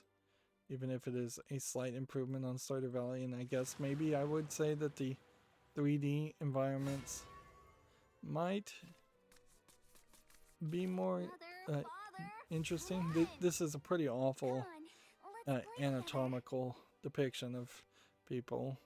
Just giant heads. It says you gather tools, construct machines, and fix up your workshop. So maybe in my time at Sandrock you aren't actually ever farming. If that was the case, that would be great, but that doesn't seem like that's the case. Yep. At a certain level, also I would say a game with so many like side mechanics of kind of sand fishing it looked like it had, and farming is just not really focusing on a main gameplay experience, and it almost certainly can't be that good. Or I'd have to make that assumption that it's not going to be that good. Tigrupter has an interesting argument here. Why shovelware's existence is needed in the gaming industry. I don't know why they're going to make that argument. Just because Pepsi Man became a meme at some point.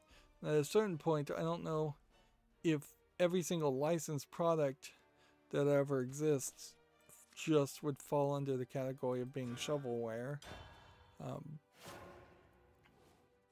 There definitely was a Skittles game that was made at one point that, well, the people who made that Skittles game would have probably gone out of business if they hadn't gotten the Skittles tie-in. And the game itself was still pretty bad, but it was able to at least come out. Maybe it doesn't matter if a game comes out. Maybe some company should just fail miserably. Particularly if you were coming from the perspective of a whole different way in which the world worked, and people just had universal basic income and were not potentially going to starve to death if or be homeless if their games failed to come out or failed to be successful. In that kind of world, if such a world ever did exist, it totally makes sense that a game like Pepsi Man or the Skittles tie-in game should just fail, and that they shouldn't come out, and that people should have more shame, for lack of a better term, and specifically choose not to release bad products instead of being painted into corners and forced to release bad products. So, from that perspective, I don't know if I agree with them. Like, is there a single shovelware game?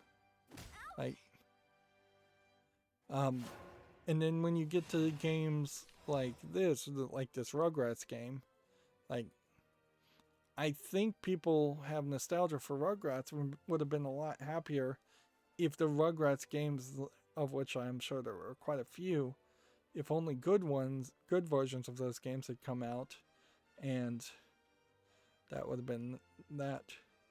And then here they're saying that the creator Sean Krinkle, who made the co-founder of Night School Studios, and that company made Oxenfree. Oxenfree, not particularly even that good of a game in my opinion. So, is there one argument here that somebody who used to work on shovelware at some point was not so desperate that they had to leave the video game industry, and at some point they worked for some company that made some game that was somewhat good? I have a hard time buying that argument, but in all fairness, I am just skimming this, and this really is just an opinion piece.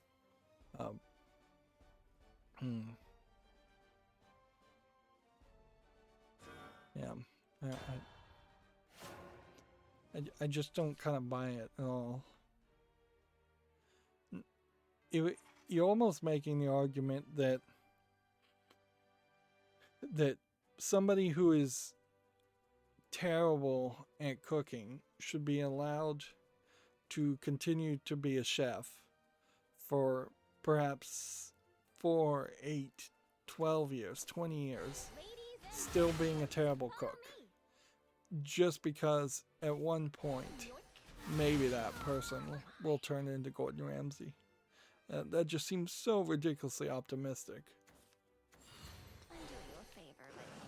I mean, literally in that example, how many people would you excuse being given food poisoning on the hope that they one day would make something great? And see, once again, Oxenfree is just like the worst example of that. If you had told me Shigeru Miyamoto had worked on a shovelware game for Atari, or several shovelware games from Atari, and then he finally was able to make Mario, and then he went on a long-running career of making more Mario games, or being involved in the development of more Mario games, then you kind of have an argument for something like that. But even Oxenfree, there really hasn't been anything else from that developer since Oxenfree has come out. Lots of bones, but make it fashion.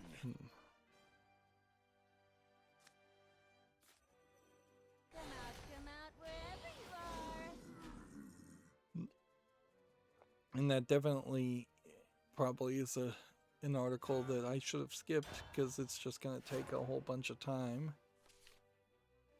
We may have news left over. Tech Raptor has all the new Game Plus. It should be quote, New Game Plus Expo 2.0 announcements. So 2.0, I assume, implies that this is the second year they've done that. Let's see. We've covered, I think, we didn't talk about a game called Rico London, which is coming out for the Xbox One, PS4, and 5, and Switch this summer. It's a cel-shaded first-person shooter that's set on New Year's Eve 1999. Players Detective Inspector Redfern, who finds herself trying to deal with an emergency arms trade at the foot of a high-rise tower. It's a cooperative shooter, but players can still play solo as well. Well, the description there sounds interesting. What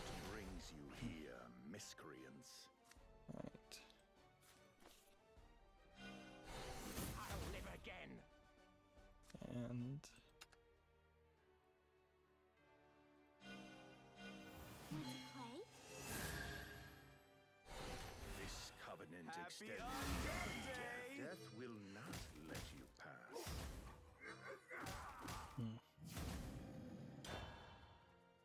I'm starting to yawn now. Let's see. Guilty Gear Strive was shown off also. Apparently this was the first announcement of Alchemic Cutie. A game called Gnosia.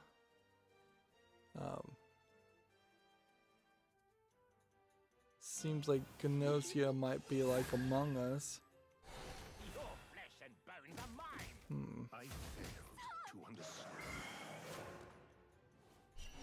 World's End Club is re-releasing for the Switch on May 28th.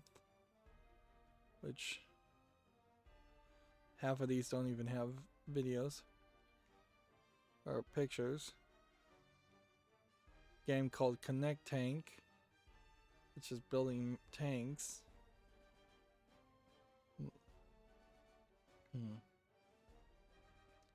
A roguelike called The Sealed Ampoule, which is on Steam. Disguise 6. At this point, I'm done with the Disguise series. I don't think I'm ever gonna get into that.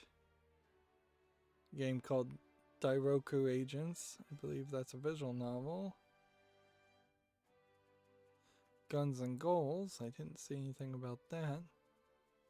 A NIS Classics Volume 1 with Phantom Brave, the Bermuda Triangle Remastered, and Soul Nomad, and the World Eaters. Those may be RPGs or they may be visual novels.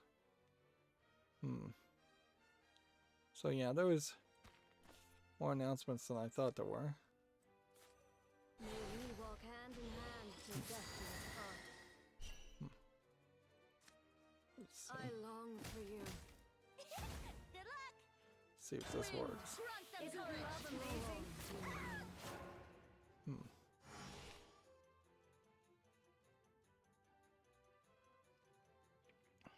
Here's that game, The Sealed Ampoule, which I think I've seen this. Yep, I already put it on the following list. This did look weird. And this is like the first Steam game listing we've seen so far, and the images are loading, so I'm glad to hear that. Yep. Not 100% sold on this game, but it is 83% positive so far with 12 reviews.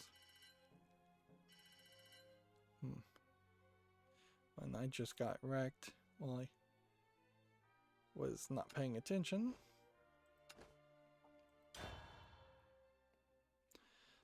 Tech Raptor has an article. The former Lab Zero developers have partnered with Hidden Variable, which is a new company in this whole mess, for Skullgirls content. The development studio Future Club is made up of former Skullgirl developers who will work on all Season 1 past content for the game. It has been announced this will include upcoming fighter Annie, as well as all future content. So yeah, there's more information here, but it's not really even the interesting part. The interesting part is what happened to Lab Zero Games. Says being able to work with Skullgirls again will no doubt come as a relief to the members of Future Club. Last year, Lab Zero Games founder Mike Z was at the center of a firestorm controversy, which frankly that never, I think, can't in any way got proven and never got resolved. In September, Mike Z laid off all the remaining Lab Zero employees. They're kind of skipping over the part where it felt like it seemed to me like there was a attempt by the employees to rip off Mike Z from owning his own company and force him to sell it at a very cheap price. And instead he took his toys and went home, which at a certain level, I think there's an argument to say good for him on that.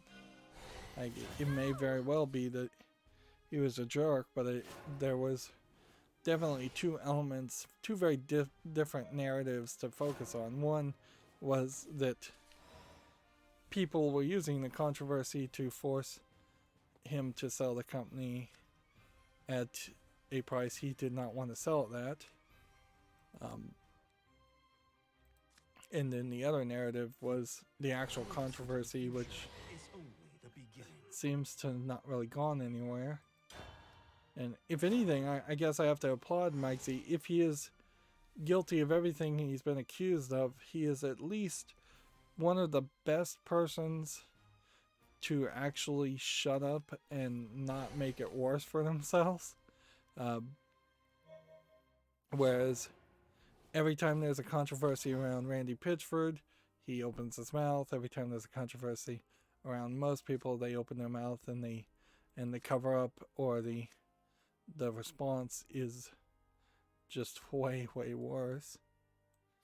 Golly, it's chilly here. I am beyond prophecy. And I certainly have seen it. I've seen it go in both ways as far as opinion as to should you come out and defend yourself, or should you just go radio quiet and give more fuel to the flame. I think it's a hard decision to potentially go radio silent, and very possibly in some scenarios it's the wrong decision. You But like the cold? You like the cold? But yeah, often I think the best response to a lot of these is to go radio silent and then hire lawyers and claim defamation in court, even if you're likely to lose. You can then shut up both parties through gag orders effectively, and then drag it out to the point where nobody cares anymore.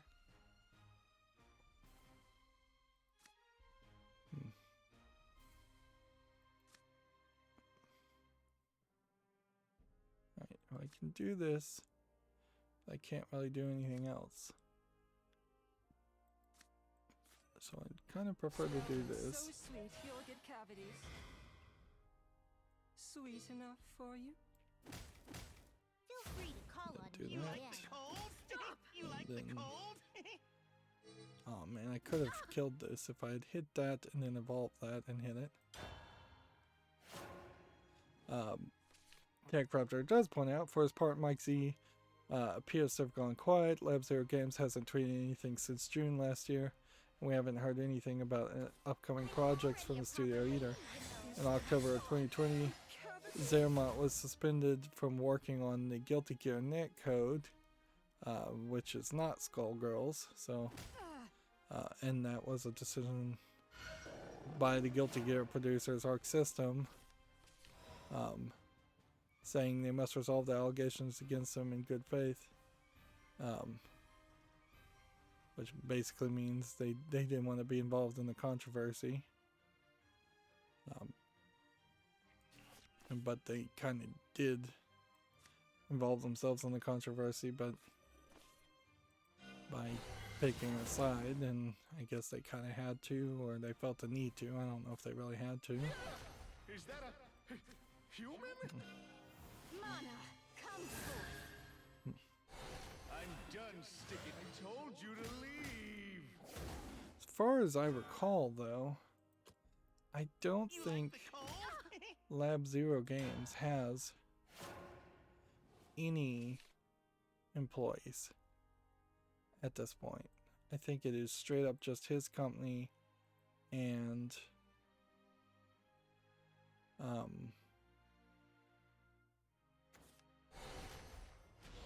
yeah, if he laid off the remaining employees, I don't think that there's anybody new that he's hired, and if he did hire anybody, probably at that point would have probably been better off just changing the company's name and hiring new employees. But weirdly, Indivisible, which came out in 2019, is on a Humble Bundle sale right now. I feel slushy. So it You were done for. I've got all the magic I need. but I'm not sure that Indivisible actually finished either. Let's see.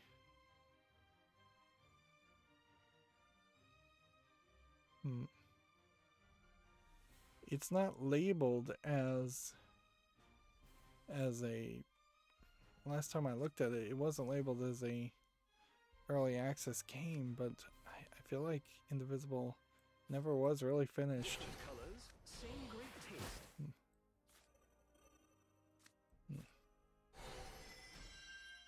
Well, gonna totally lose here.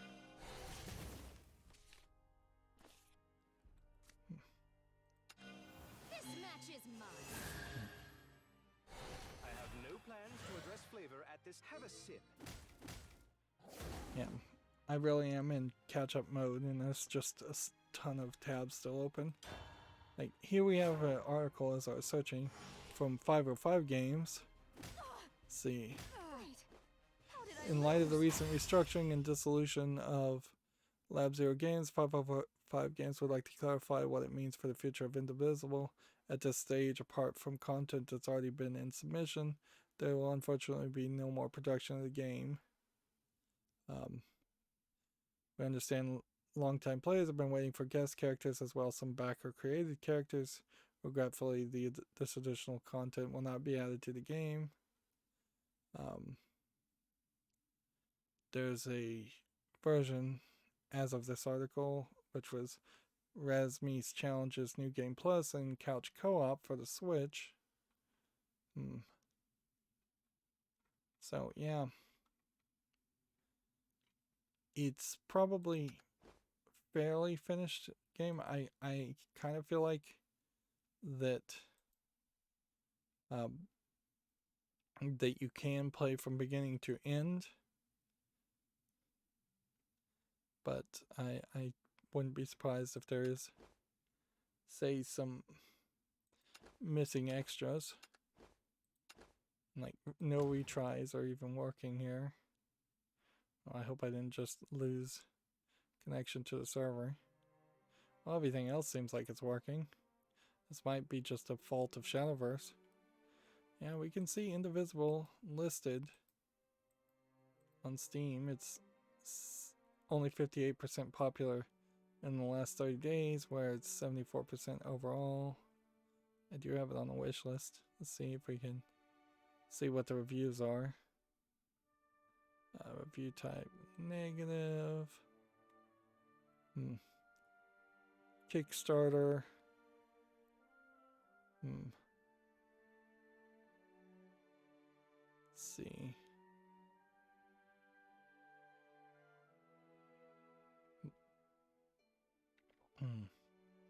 This person confused it for Valkyrie profile.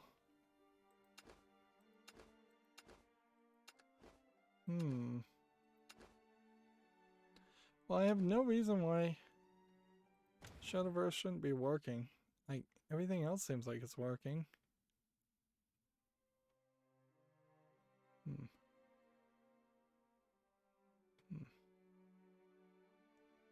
Here we have someone specifically mention the end of support.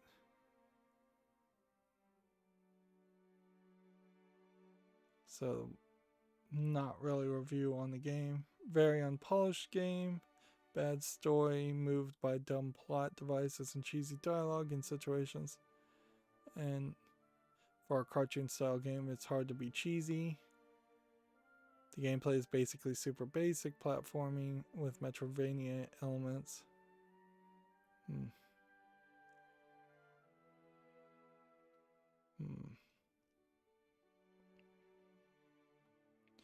So yeah,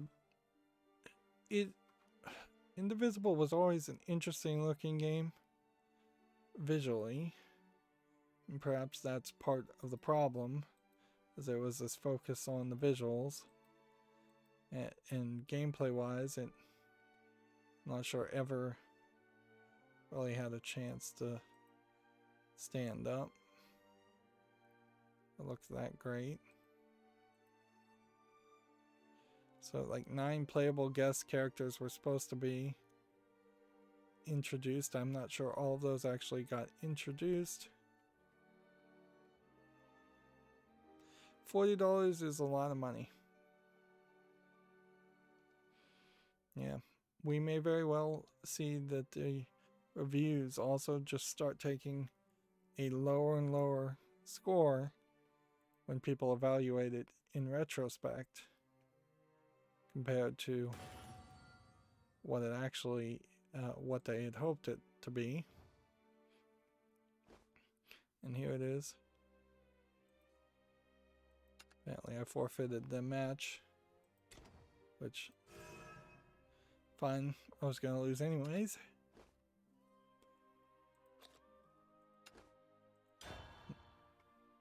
Let's see, we've got a game on Steam here called Alter Rage, which seems very high action-y, maybe a little crazy asset flippy too.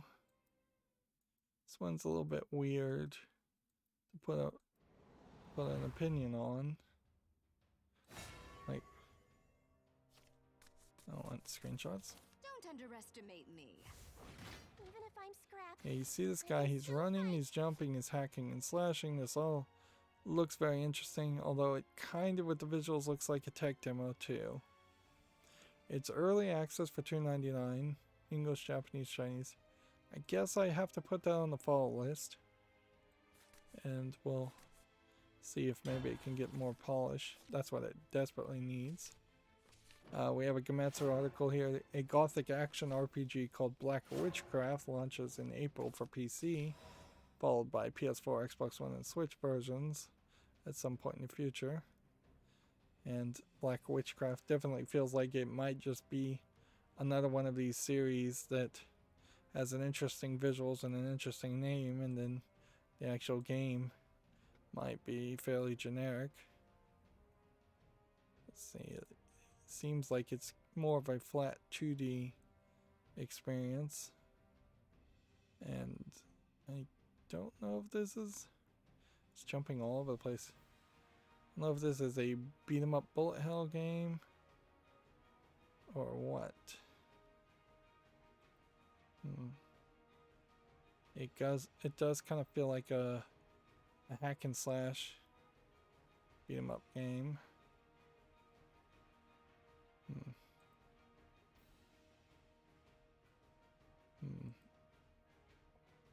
Okay, there might be something there. Maybe not.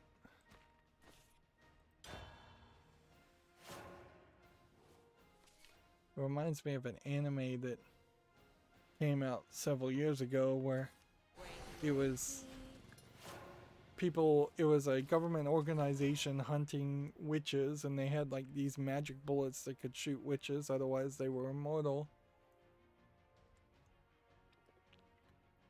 And then after like the first season, they decided they wanted to go out with a bang, so they killed every single character in the show in the first season, and then they got a second season and had to bring them all back somehow. And that was quite a ridiculous turn of events. Well, I do love free victories when people concede. Still need like 2 victories more. Shin Megami Tensei 3 Nocturne HD Remaster has been reviewed by the ESRB and rated for M+ for the PlayStation 4 and Switch. So, yeah, apparently they're getting an HD remaster of that game. Gematsu has the World Ends With You, the animation, 3rd trailer. I believe the animation would imply that this is the anime based on the game, and doesn't really have that much to do with the game at that point. So, yeah, there's no real reason to focus on that. The Caligula Effect 2 Mu-kun music trailer is out. So, another trailer for the Caligula Effect. They're making like music trailers for each character.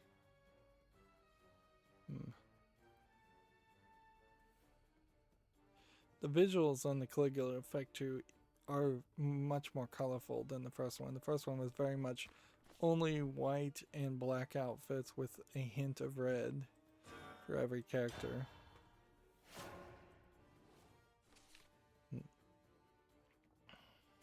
I serve in hopes of a better tomorrow.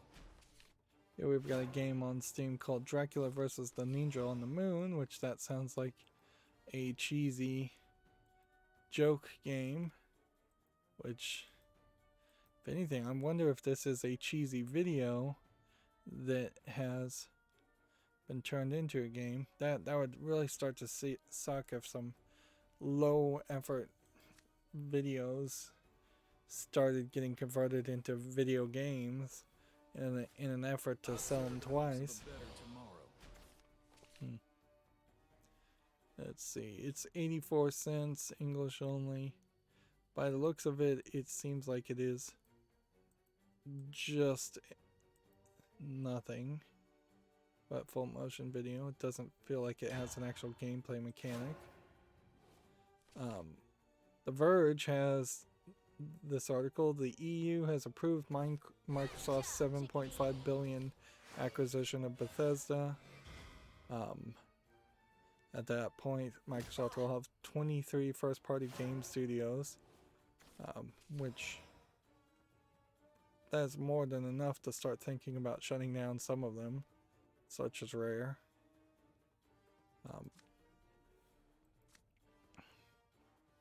On the other hand, I wouldn't be super surprised if at some point Microsoft decided to shut down some of their own internal Windows development teams and fire those employees.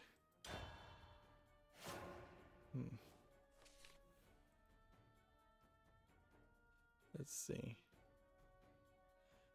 Well, I don't know if this is YouTube family friendly.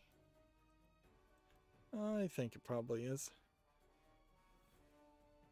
We have a game here called Pretty Girl Conquers Beefy Man, and you can see there's an anime girl on the thumbnail, but the actual game looks like it is just a very low effort Diablo clone, for lack of a better description. Looks like a cell phone game. Looks like it might be a Chinese game. $1.49, English and Chinese. See, and even this image looks blurry and bad.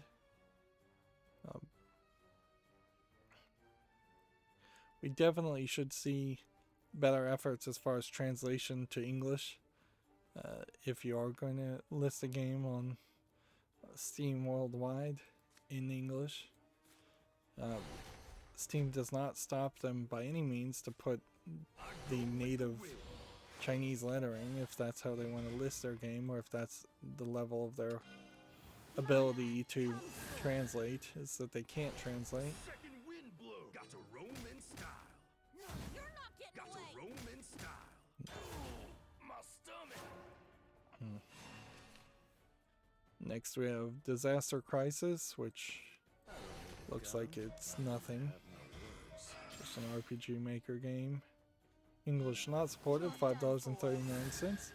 We might be seeing a increase back to low effort Chinese games flooding the market. Maybe, maybe not.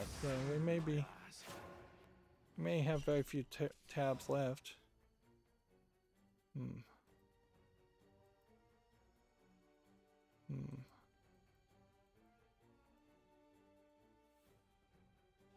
Next we have a game called Thrilling Triple Threat, which looks like it is just some low effort 8-bit looking games.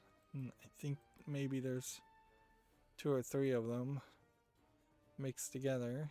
$8.49 is way too expensive there. English allegedly full audio. Embrace your This. vast potential.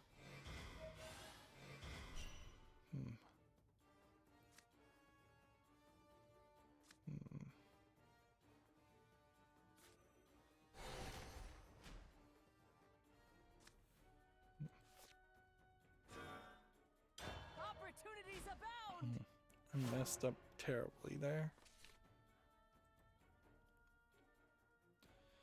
Here we have a game called Oceancraft on Steam, which definitely feels like it's nothing. See, this is one of the last tabs, and Are the key to this dance. we can see the images took a little long to load there, but they did manage Once you to hit your load. limits, the real practice This begins. is just totally a Raft clone, like total ripoff of Raft. Early access, but requires VR. $8.49, English German. I would much prefer Raft to simply implement VR support than see someone try and steal all the ideas from the creator of Raft and not even put something new to the concept. Raft is also a unique game in the fact that it's still in active development and they're still putting out content, and there's still enough content coming out that the fandom actually has a reasonable reason to be Embrace your vast potential. assured of it being a decent game. Rains from above. I don't know if what I said there just made sense. This match is mine.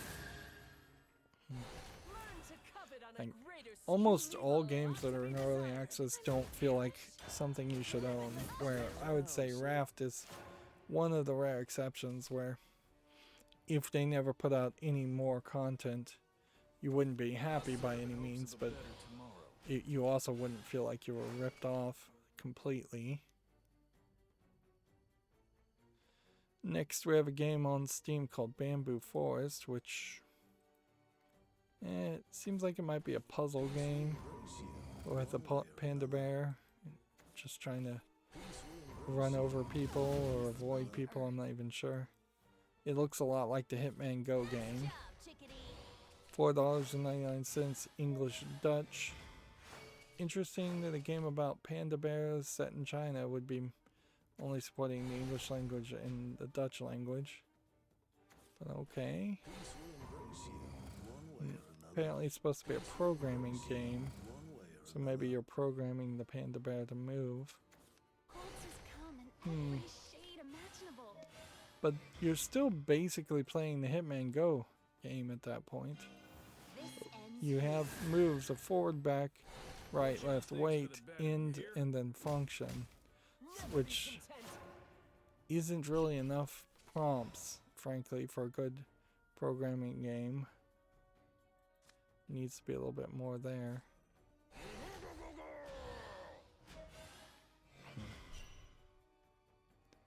Okay, do we want to hit something? You don't stand a chance. I'm out of cash. Let's see. We have a game called Alice and You in Planet Numbers, which looks like a terrible number game of some sort. $5.94. Is it edible? Only one way to. This calls for a taste test. We already talked about Maglam Lord's third trailer, I believe. Didn't we talk about this trailer? Wait. How did I lose? Maybe this is a different trailer.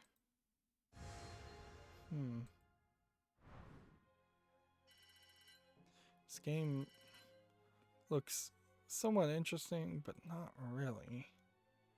The little chibi RPG games never seem to really catch my attention. I'm gonna give this one last chance to surprise me with a victory, but I feel like I'm probably at a low chance of success to get all the daily quests done today, which some of these daily quests have specifically been the same daily quest for a week or longer, and I'm really falling behind as far as trying to actually get gold. Here we have a game on Steam called Teodoro, which it looks like it is a fairly visually polished box pushing game, although in this case it's statues you're pushing. Come on. I guess the question would be, Fighting in despair how all expensive you is know. it and how many puzzles are in it? $1.69, English only.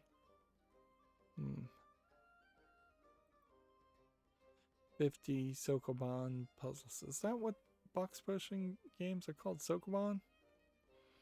Well, I guess I'll put that on the follow list. I've heard the word Sokoban, but I wasn't 100% certain as to what it was. Gamatsu has a game called Paradigm Paradox debut trailers. It's an otome visual novel due out May 27th in Japan. I don't think we've seen this trailer. Let's see. There's kind of a different style of these characters. They seem to be fairly wide in the chest, and I don't just mean boobs on girls. I mean the shoulder seems to be fairly wide, and the head seems a little small. Not crazy out of proportion by any means, but it does seem to be that this is more broad shoulders than you normally would see, and maybe that is an artistic decision intentionally.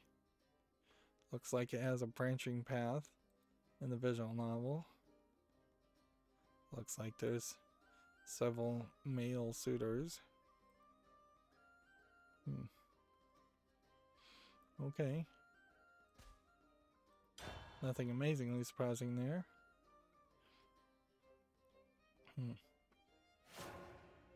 Next we have Sinran Ninja Taisen Neptune. Shoujo Taichi no Kyoin has been announced for PS4, due out in 2021 in Japan. And see, now this sucks because I don't know if I subconsciously saw this when I was suggesting the idea that Neptunia would do a crossover with Senran Kagura characters, or if I actually thought about that from my own, and this was just parallel thinking. It's not super surprising, frankly. Compile Heart has been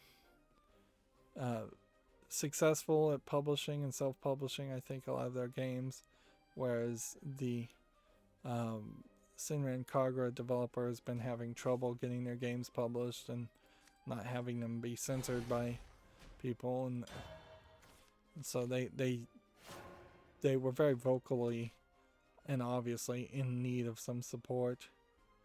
Although this might be a crossover that takes the Senran Kagura girls and puts them in more of a teen plus situation, and so that they're actually going to be more toned down anyways.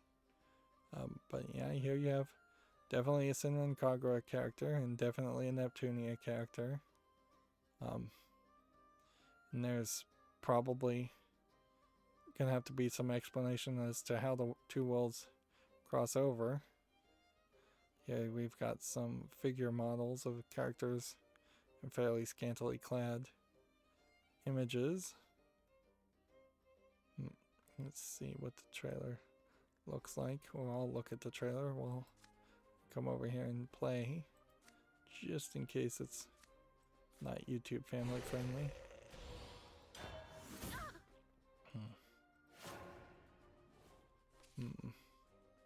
I am seeing mostly just characters crossing swords with other characters. I'm seeing a depiction of a unique island that's like a made-up island. I'm seeing an RPG game where they're just running and jumping and hacking and slashing each other. So it is going to be more of an RPG game than a side game.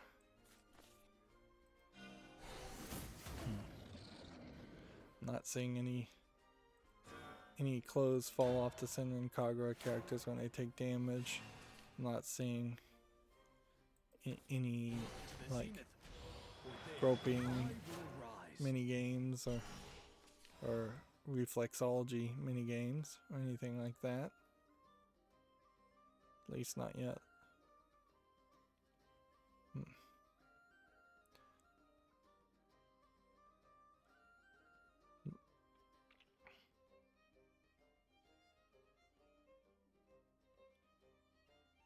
There is a cheeky joke here in the minigame because they have a minigame plus Hot Springs plus Peach equals Niu Toyu meditation, which they've put an editor's note here meaning Neo Toyu is formed from the kanji for breast and peach, but the reading can mean both to bathe in the hot springs and nipple, so take your pick there.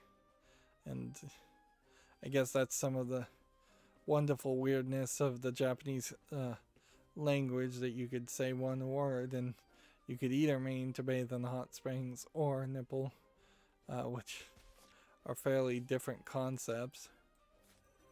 Let the stakeout begin. Alright. Oh, so it's a fight you want. Anyone call for a super sleuth? Was a mystery?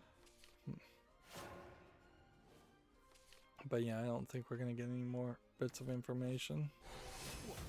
Next, we have a game on Steam called Tianyi, which is tagged as an action RPG dungeon crawler. I think it's probably a low effort VR game from the looks of the graphics. Even the trailer looks like it would make you motion sick. Requires VR, it's $19.99, full audio, allegedly in English. Right. Laces, everyone. Do that. Starts at sunset. Coming. Detestable. Hit that. Though I set, I And then will do that. rise again.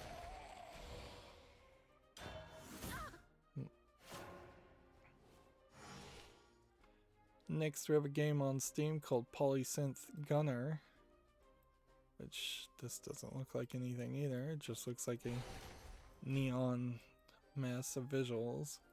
A first-person shooter. Developed by Daniel, published by Daniel. That is a very simplistic name for a publisher and a developer. $4.99. Let's see if this developer has anything else. Nope. Anything else literally to his name. I assume that's his name. I guess it would be kind of cheeky to make a company called Daniel and then Daniel not to be your name.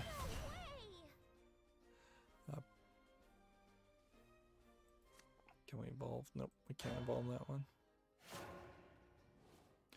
You know, now might be really a great time for me to start playing like Switch games and getting a Switch and playing Nintendo games. Like, of course, the same argument could be this would be a great time to just catch up on the backlog and play older games too, but we are seeing a consistent pattern here of there really not being anything coming out, and 2021 may be one of the most boring years for new video games to be released in the entire history of video games.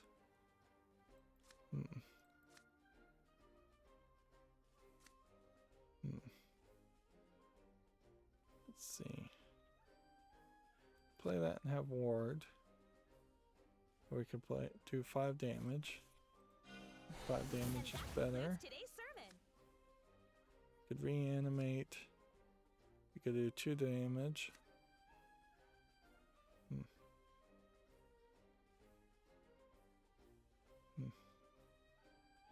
Can do this. Foul forces of darkness, bow before my tempest.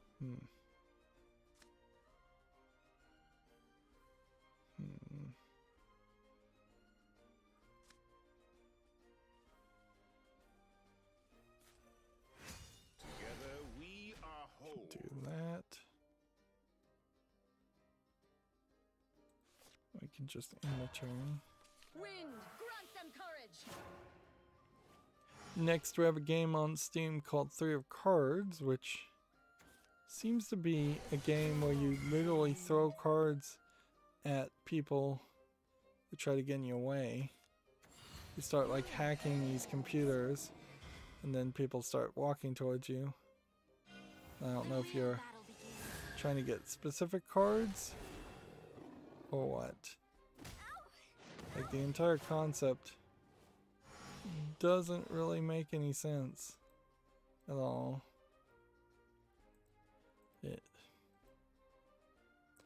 It's like you're supposed to be this cool blackjack dealer or something who's throwing things. It's free to play. It's English and Korean.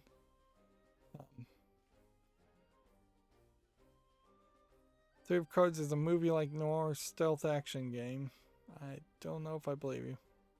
This might be a rare instance of a low-effort Korean game. I think that's what I would have to describe it as. Alright. Let's go ahead and bury that. Laces everyone. Work starts at sunset. And then back there. And then try and reanimate something. Laces everyone. Work starts at sunset.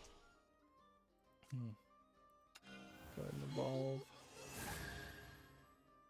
When life gets boring, frolic with the Get spirits. that. Get that. In the turn. Yeah, I don't think I'm gonna survive this. Let's see, we have Academy of Magic Lair of the Beast, which is obviously just a match 3 game. There's nothing there. $5.39, English full audio, French and German. Too strong. Next, we have a game I can't show you called Love Fantasy. We may have even talked about this, which is a match 3 adult game.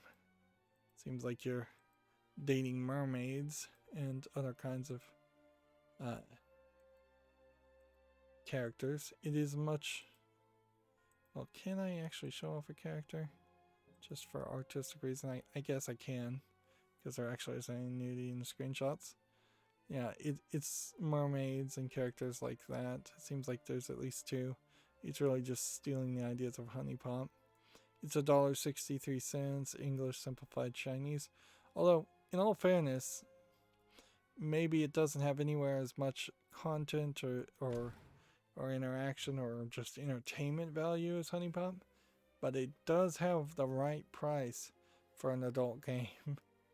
I wouldn't really be surprised if a lot of people did have a decent time with it for that price.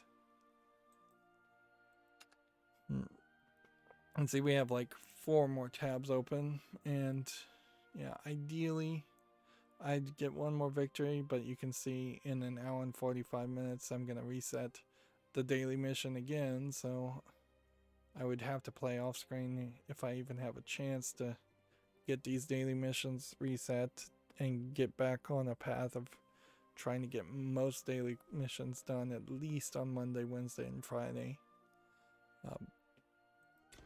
And there's currently at the moment really nothing going on for Shadowverse. We have a game called Dungeon No Dungeon, which that doesn't make a lot of sense.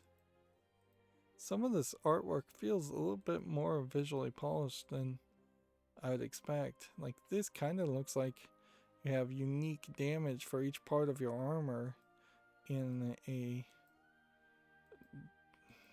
idle game slash dungeon crawler.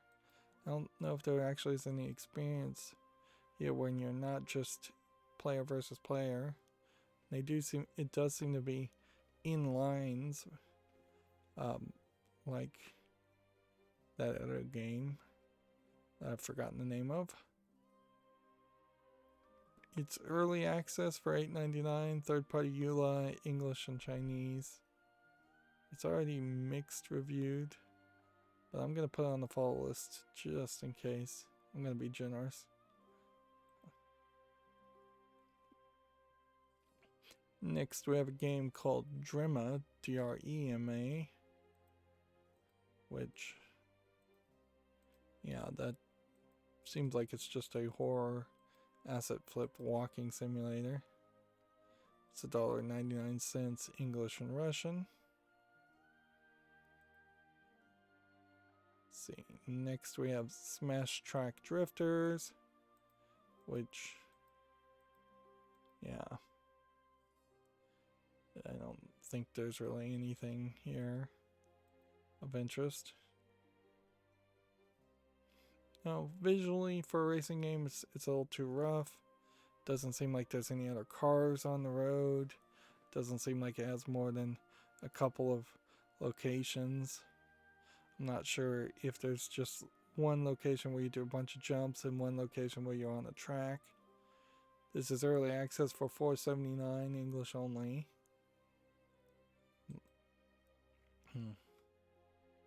Next, we have Planetary Defense. And these are the last tabs, so if there was any tab where the screenshots shouldn't load up, this would be it. Planetary Defense, obviously, it's just kind of a arcadey game. There's nothing there. 59 cents English full audio. Alright. Then that brings me back to my Twitter feed. I guess we could check the Humble Bundles store too. So, do we have any new bundles? No.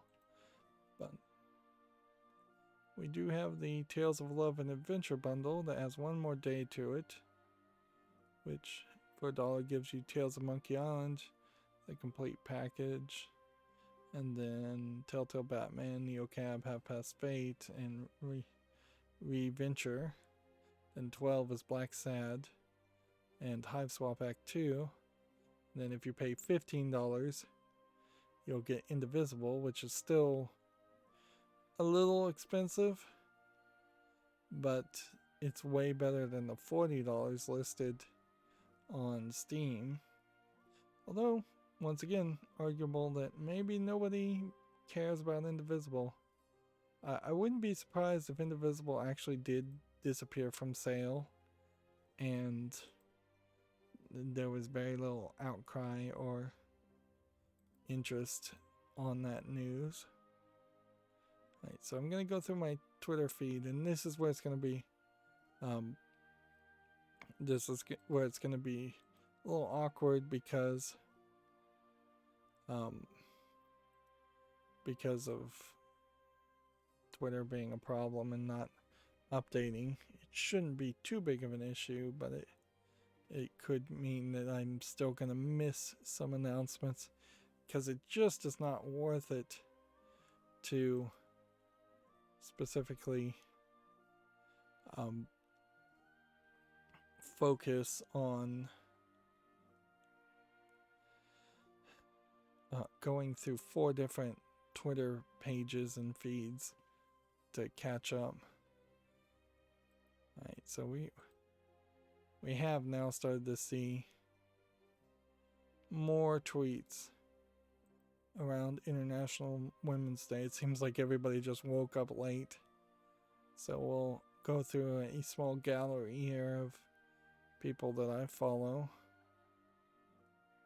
and show off what they've retweeted. Mostly it's just Happy International Women's Day, which that's fine, that's perfect. Don't say anything controversial. Don't go into a long soliloquy. Don't link to some other page unless you've got a really good reason to it. The ESA not following these suggestions.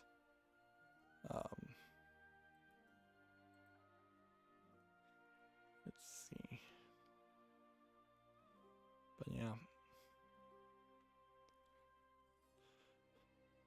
There is a problem certainly in that, like Head Up Games, for instance, is putting out a video of just Samus Aran doing a thumbs up for International Women's Day. And like that kind of is the problem, is a lot of these tweets are showing off female characters that some male writer more than likely wrote with no input whatsoever from a female perspective or a female writer, instead of highlighting actual women actually working in the video game industry and actually succeeding. And that certainly is highlighting a problem more than anything else.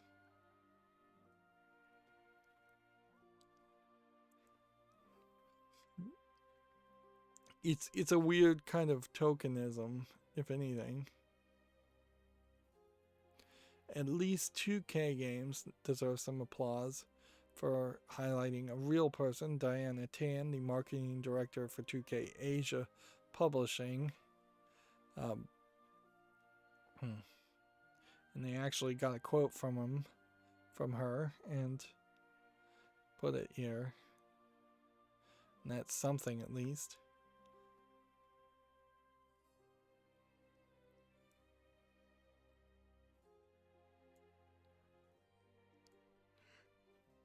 Where, like, you have Injustice Mobile here just highlighting all the superhero females that are drawn, which certainly a lot of women have complained about the ridiculous way that superhero females are drawn, perhaps inaccurately, considering the males often are ridiculously drawn too.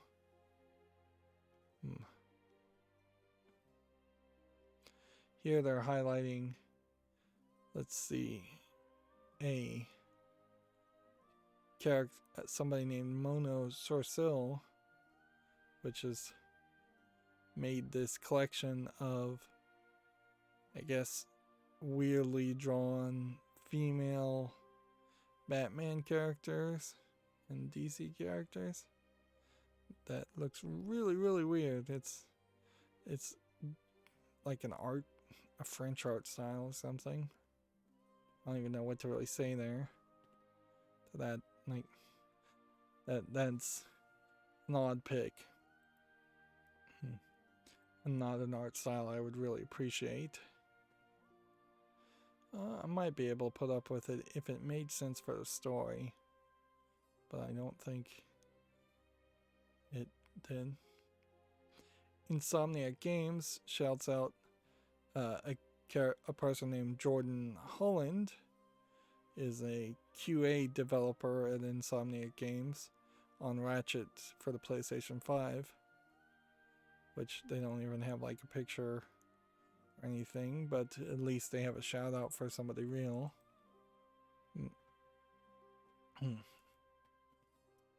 And see, this really is just a joke. Like, every single person, every single male on the planet should know half as many females as they do males. Like, male-female ratio is pretty much 50-50 in the world. And yet, these game companies are struggling to find a single real human that they work with that's female. And even if they were just going to cheap out and do what the management does all the time and just overflood the HR departments with females, this would be the time to highlight all those HR department people that work in video games and say, in video game companies, if they exist, and say, well, here's our head of HR, here's our HR team, Um, at the very least.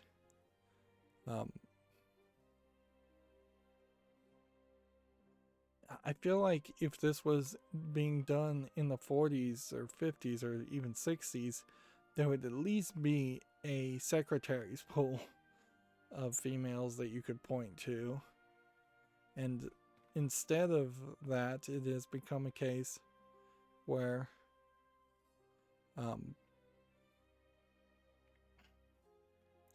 where they seem to either not hire females in video game companies at all, either for fears of allegations of sexual harassment, or they seem to want to hide them today.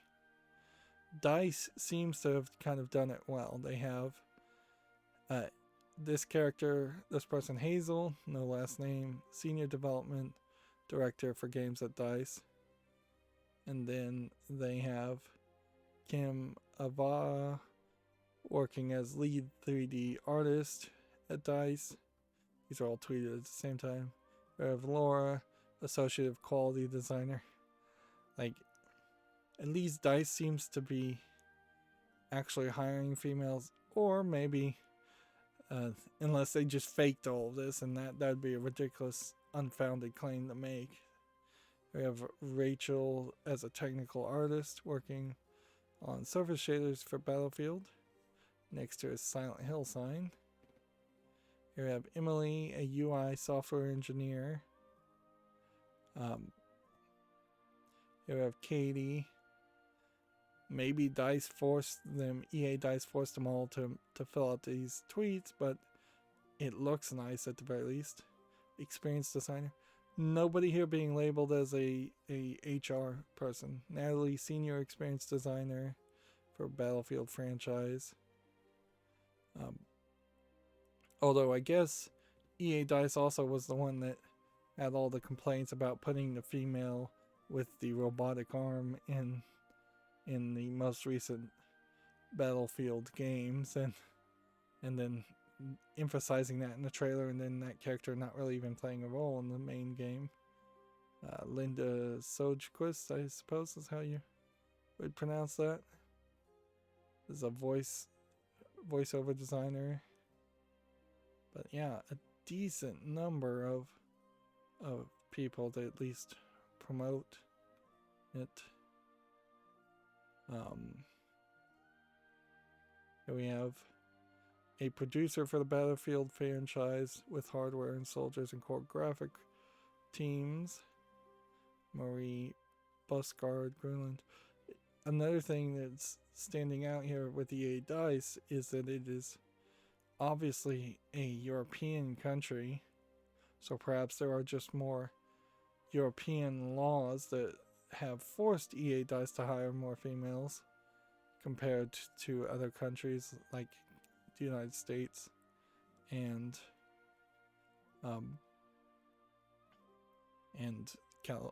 Canada. Here we have 2K highlighting people, and they're doing it kind of just as a group photo, which I think that probably works fine, but it probably would be nice to also see who each of these people are and get them highlighted. In all fairness, it would also be nice to see these kind of bits of information being released for the male employees at game companies too. It's very, very easy for video game companies to hide who actually works there and what they actually do. And see, 3 tweets after that, I'm back to the bottom of my Twitter feed, where, as if there was no other news that happened before that point. But yeah, that was nice. Unfortunately, we have a Gematsu article. The Disintegration developer V1 Interactive is shut down. I don't recognize a game called Disintegration though, so couldn't have been that interesting. Apparently this person was the Halo co-creator at one point. So Disintegration was on Steam in June of 2020. Wow. So this game came and went, and I totally missed it. You can see it's mixed reviewed. It's not on my follow list. It's not on the wish list. It would have been if I'd seen it. It doesn't really look like anything. Why is this the one tab that didn't want to load the images? Definitely looks like it's heavily inspired by a Halo, if not Mass Effect. Yeah. What kind of game is it? Single player with a third-party EULA. Let's see. Poorly implemented, the single-player missions are generic and offer limited scope to use your abilities. You can't choose who comes on the missions or your weapons loadout. The section between mission spaces characters out so that you have to walk, not run, over to get what? Almost no backstory and zero dialogue. Yeah, it does feel like Mass Effect 1. Alright, well, I think that's probably the right decision to shut down your company if you made a game that's not particularly well received and doesn't seem to be particularly good quality. TechRaptor has an article here. The Mega Man mobile games are being delisted. So Mega Man 1 through 6 will be taken down very soon. March 29th, Japan time. Are these games free? Or do you have to buy them? I bet you have to buy them.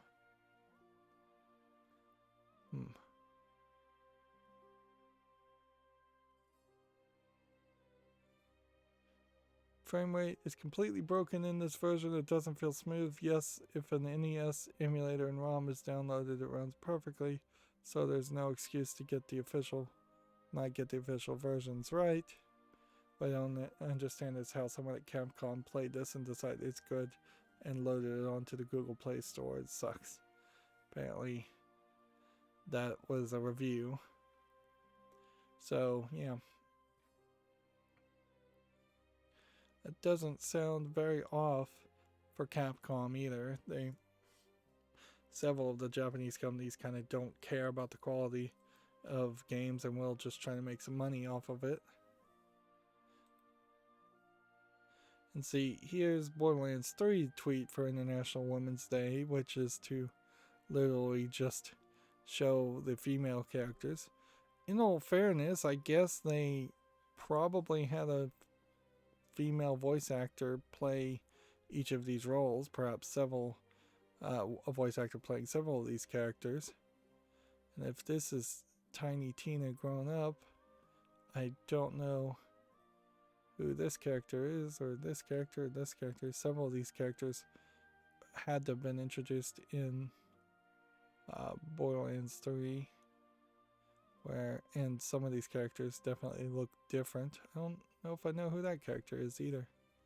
I think it probably does go to show the directions they went, in that you have this character who was introduced, I believe, in the first game, if not the second game, and basically is just a joke vehicle, a joke about her weight, visual pun, particularly since she's supposed to be the daughter of this character, who is literally just a lewd outfit vehicle, and how woke Borderlands tries to have gotten, or tries to be now, and they've definitely gone from lots of cleavage and lots of belly to starting to cover up more and more characters, and having more and more characters just covered in more and more armor. And you could argue that being bald isn't traditionally feminine, although I would say this character looks fairly feminine anyways. But yeah, no real world people being highlighted when you would have been better off focusing on the voice actors there instead of just putting out this flippant tweet. But it's not just 2K and Borderlands. We also have Monolith Productions here with No One Ever Dies and the Fear series, where I recently finished playing Fear 2, and the adult version of Alma, this creepy ghost girl, the adult version of that literally rapes the male main character. So I don't know if that's the character you want. And I'm fairly certain that this character from Tomorrow Never Dies, I believe is the name of the game, he's really just a kind of vehicle for sex jokes. I don't know who this character even is supposed to be. It looks like it might be a character from the Thief series, but I couldn't even tell you. And it probably would be helpful. Yeah. Let's see. The first post here is, who is the girl in the middle, aka the Blade of Gadriel. Oh, so she's some character in the second what was the name of that game? Mordor, Total Wardor. Lord of the Rings game, spin-off game that they made. I don't even recognize her, and I'm not alone in that. Again, it would make a lot more sense to focus on the voice actors here. Also, when you're having to pick a character that people can't recognize and two characters from games that haven't had a new release or remaster in at least half a decade, you're really not doing well as far as writing or having games come out with interesting female characters. And this really highlights that more. It would make a lot of sense to make a remaster of Fear. I don't know if that would be much of a game. It would make probably some sense to remaster, if not remake, Tomorrow Never Dies. Thing about Fear in particular is it may very well just come off as a very generic first-person shooter by modern standards. G4 got into the mix, and at least they're highlighting their new employees before they've even launched it, with Olivia May and Frost Curran as their Twitter things. This two actual employees that work for G4, assuming G4 actually exists, which I'm still not 100% that I believe it does. If it's more just thoughts of it, or attempts to make a G4 come into existence. TechRaptor has a article here. Radical Heights remake is in the works by fans. This was a Cliff Bleszinski project that failed miserably, and I believe was one of the reasons why he most recently said he was going to be done with video games.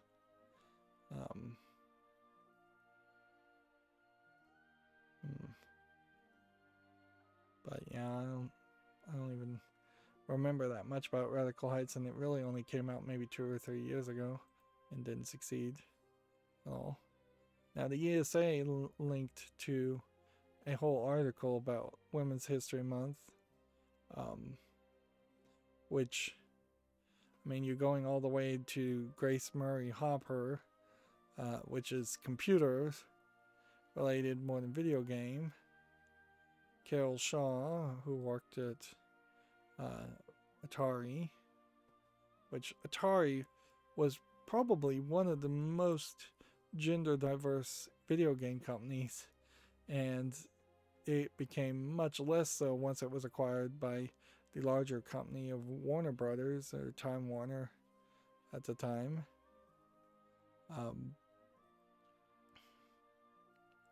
Then Bonnie Ross is the head of 343 Industries. And then J.N. Lopez created a collective called Black Girl Gamers, which I've never even heard of that. Ashley Birch, who is a voice actress, singer, and writer. So she's not even in the video game industry. She's just a voice actress. And if ironically, Ashley Birch here, I guess she is in the industry as a voice actress, is known for her roles as Tiny Tina in Borderlands 2 and 3. So they totally could have highlighted Borderlands 3, could have at least highlighted her.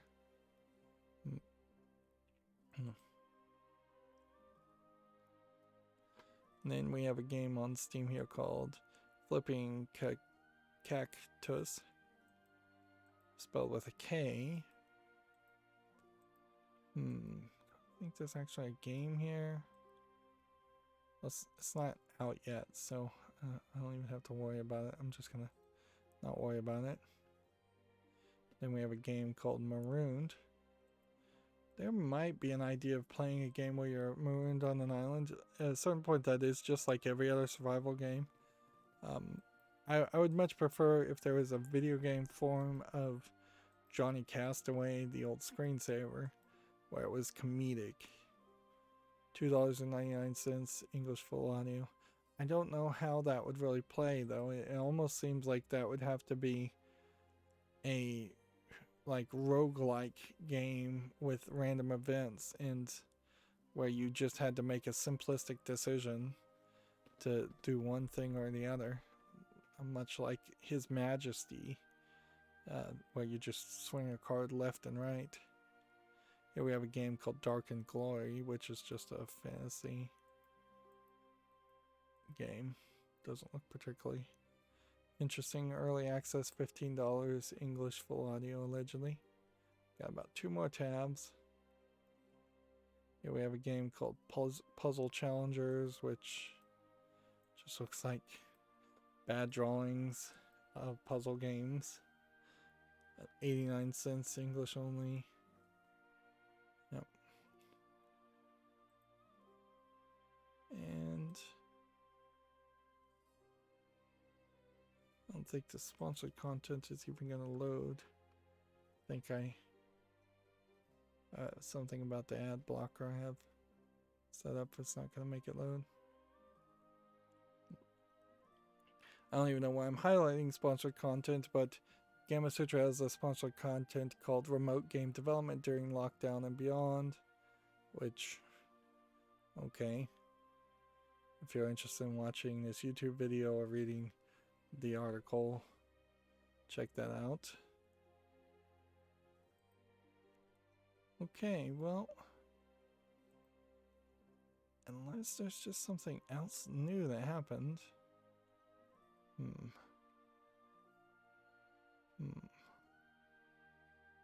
I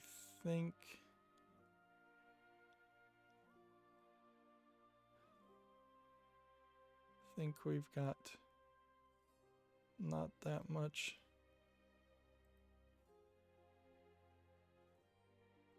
new to talk about. Let me just scroll down. I'm really trying to highlight everybody.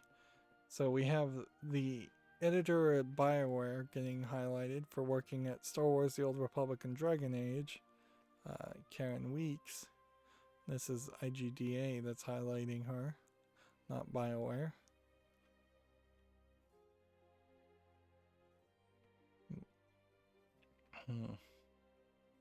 Yeah, I feel like there easily could be another list of 200 or 300 really important people that should be mentioned for International Women's Day. And then I doubt there's an International Men's Day to counterbalance that, so whatever. At some point, men should probably be highlighted too. Anyways, we've been going 3 hours and 10 minutes, so that's going to be it for this stream.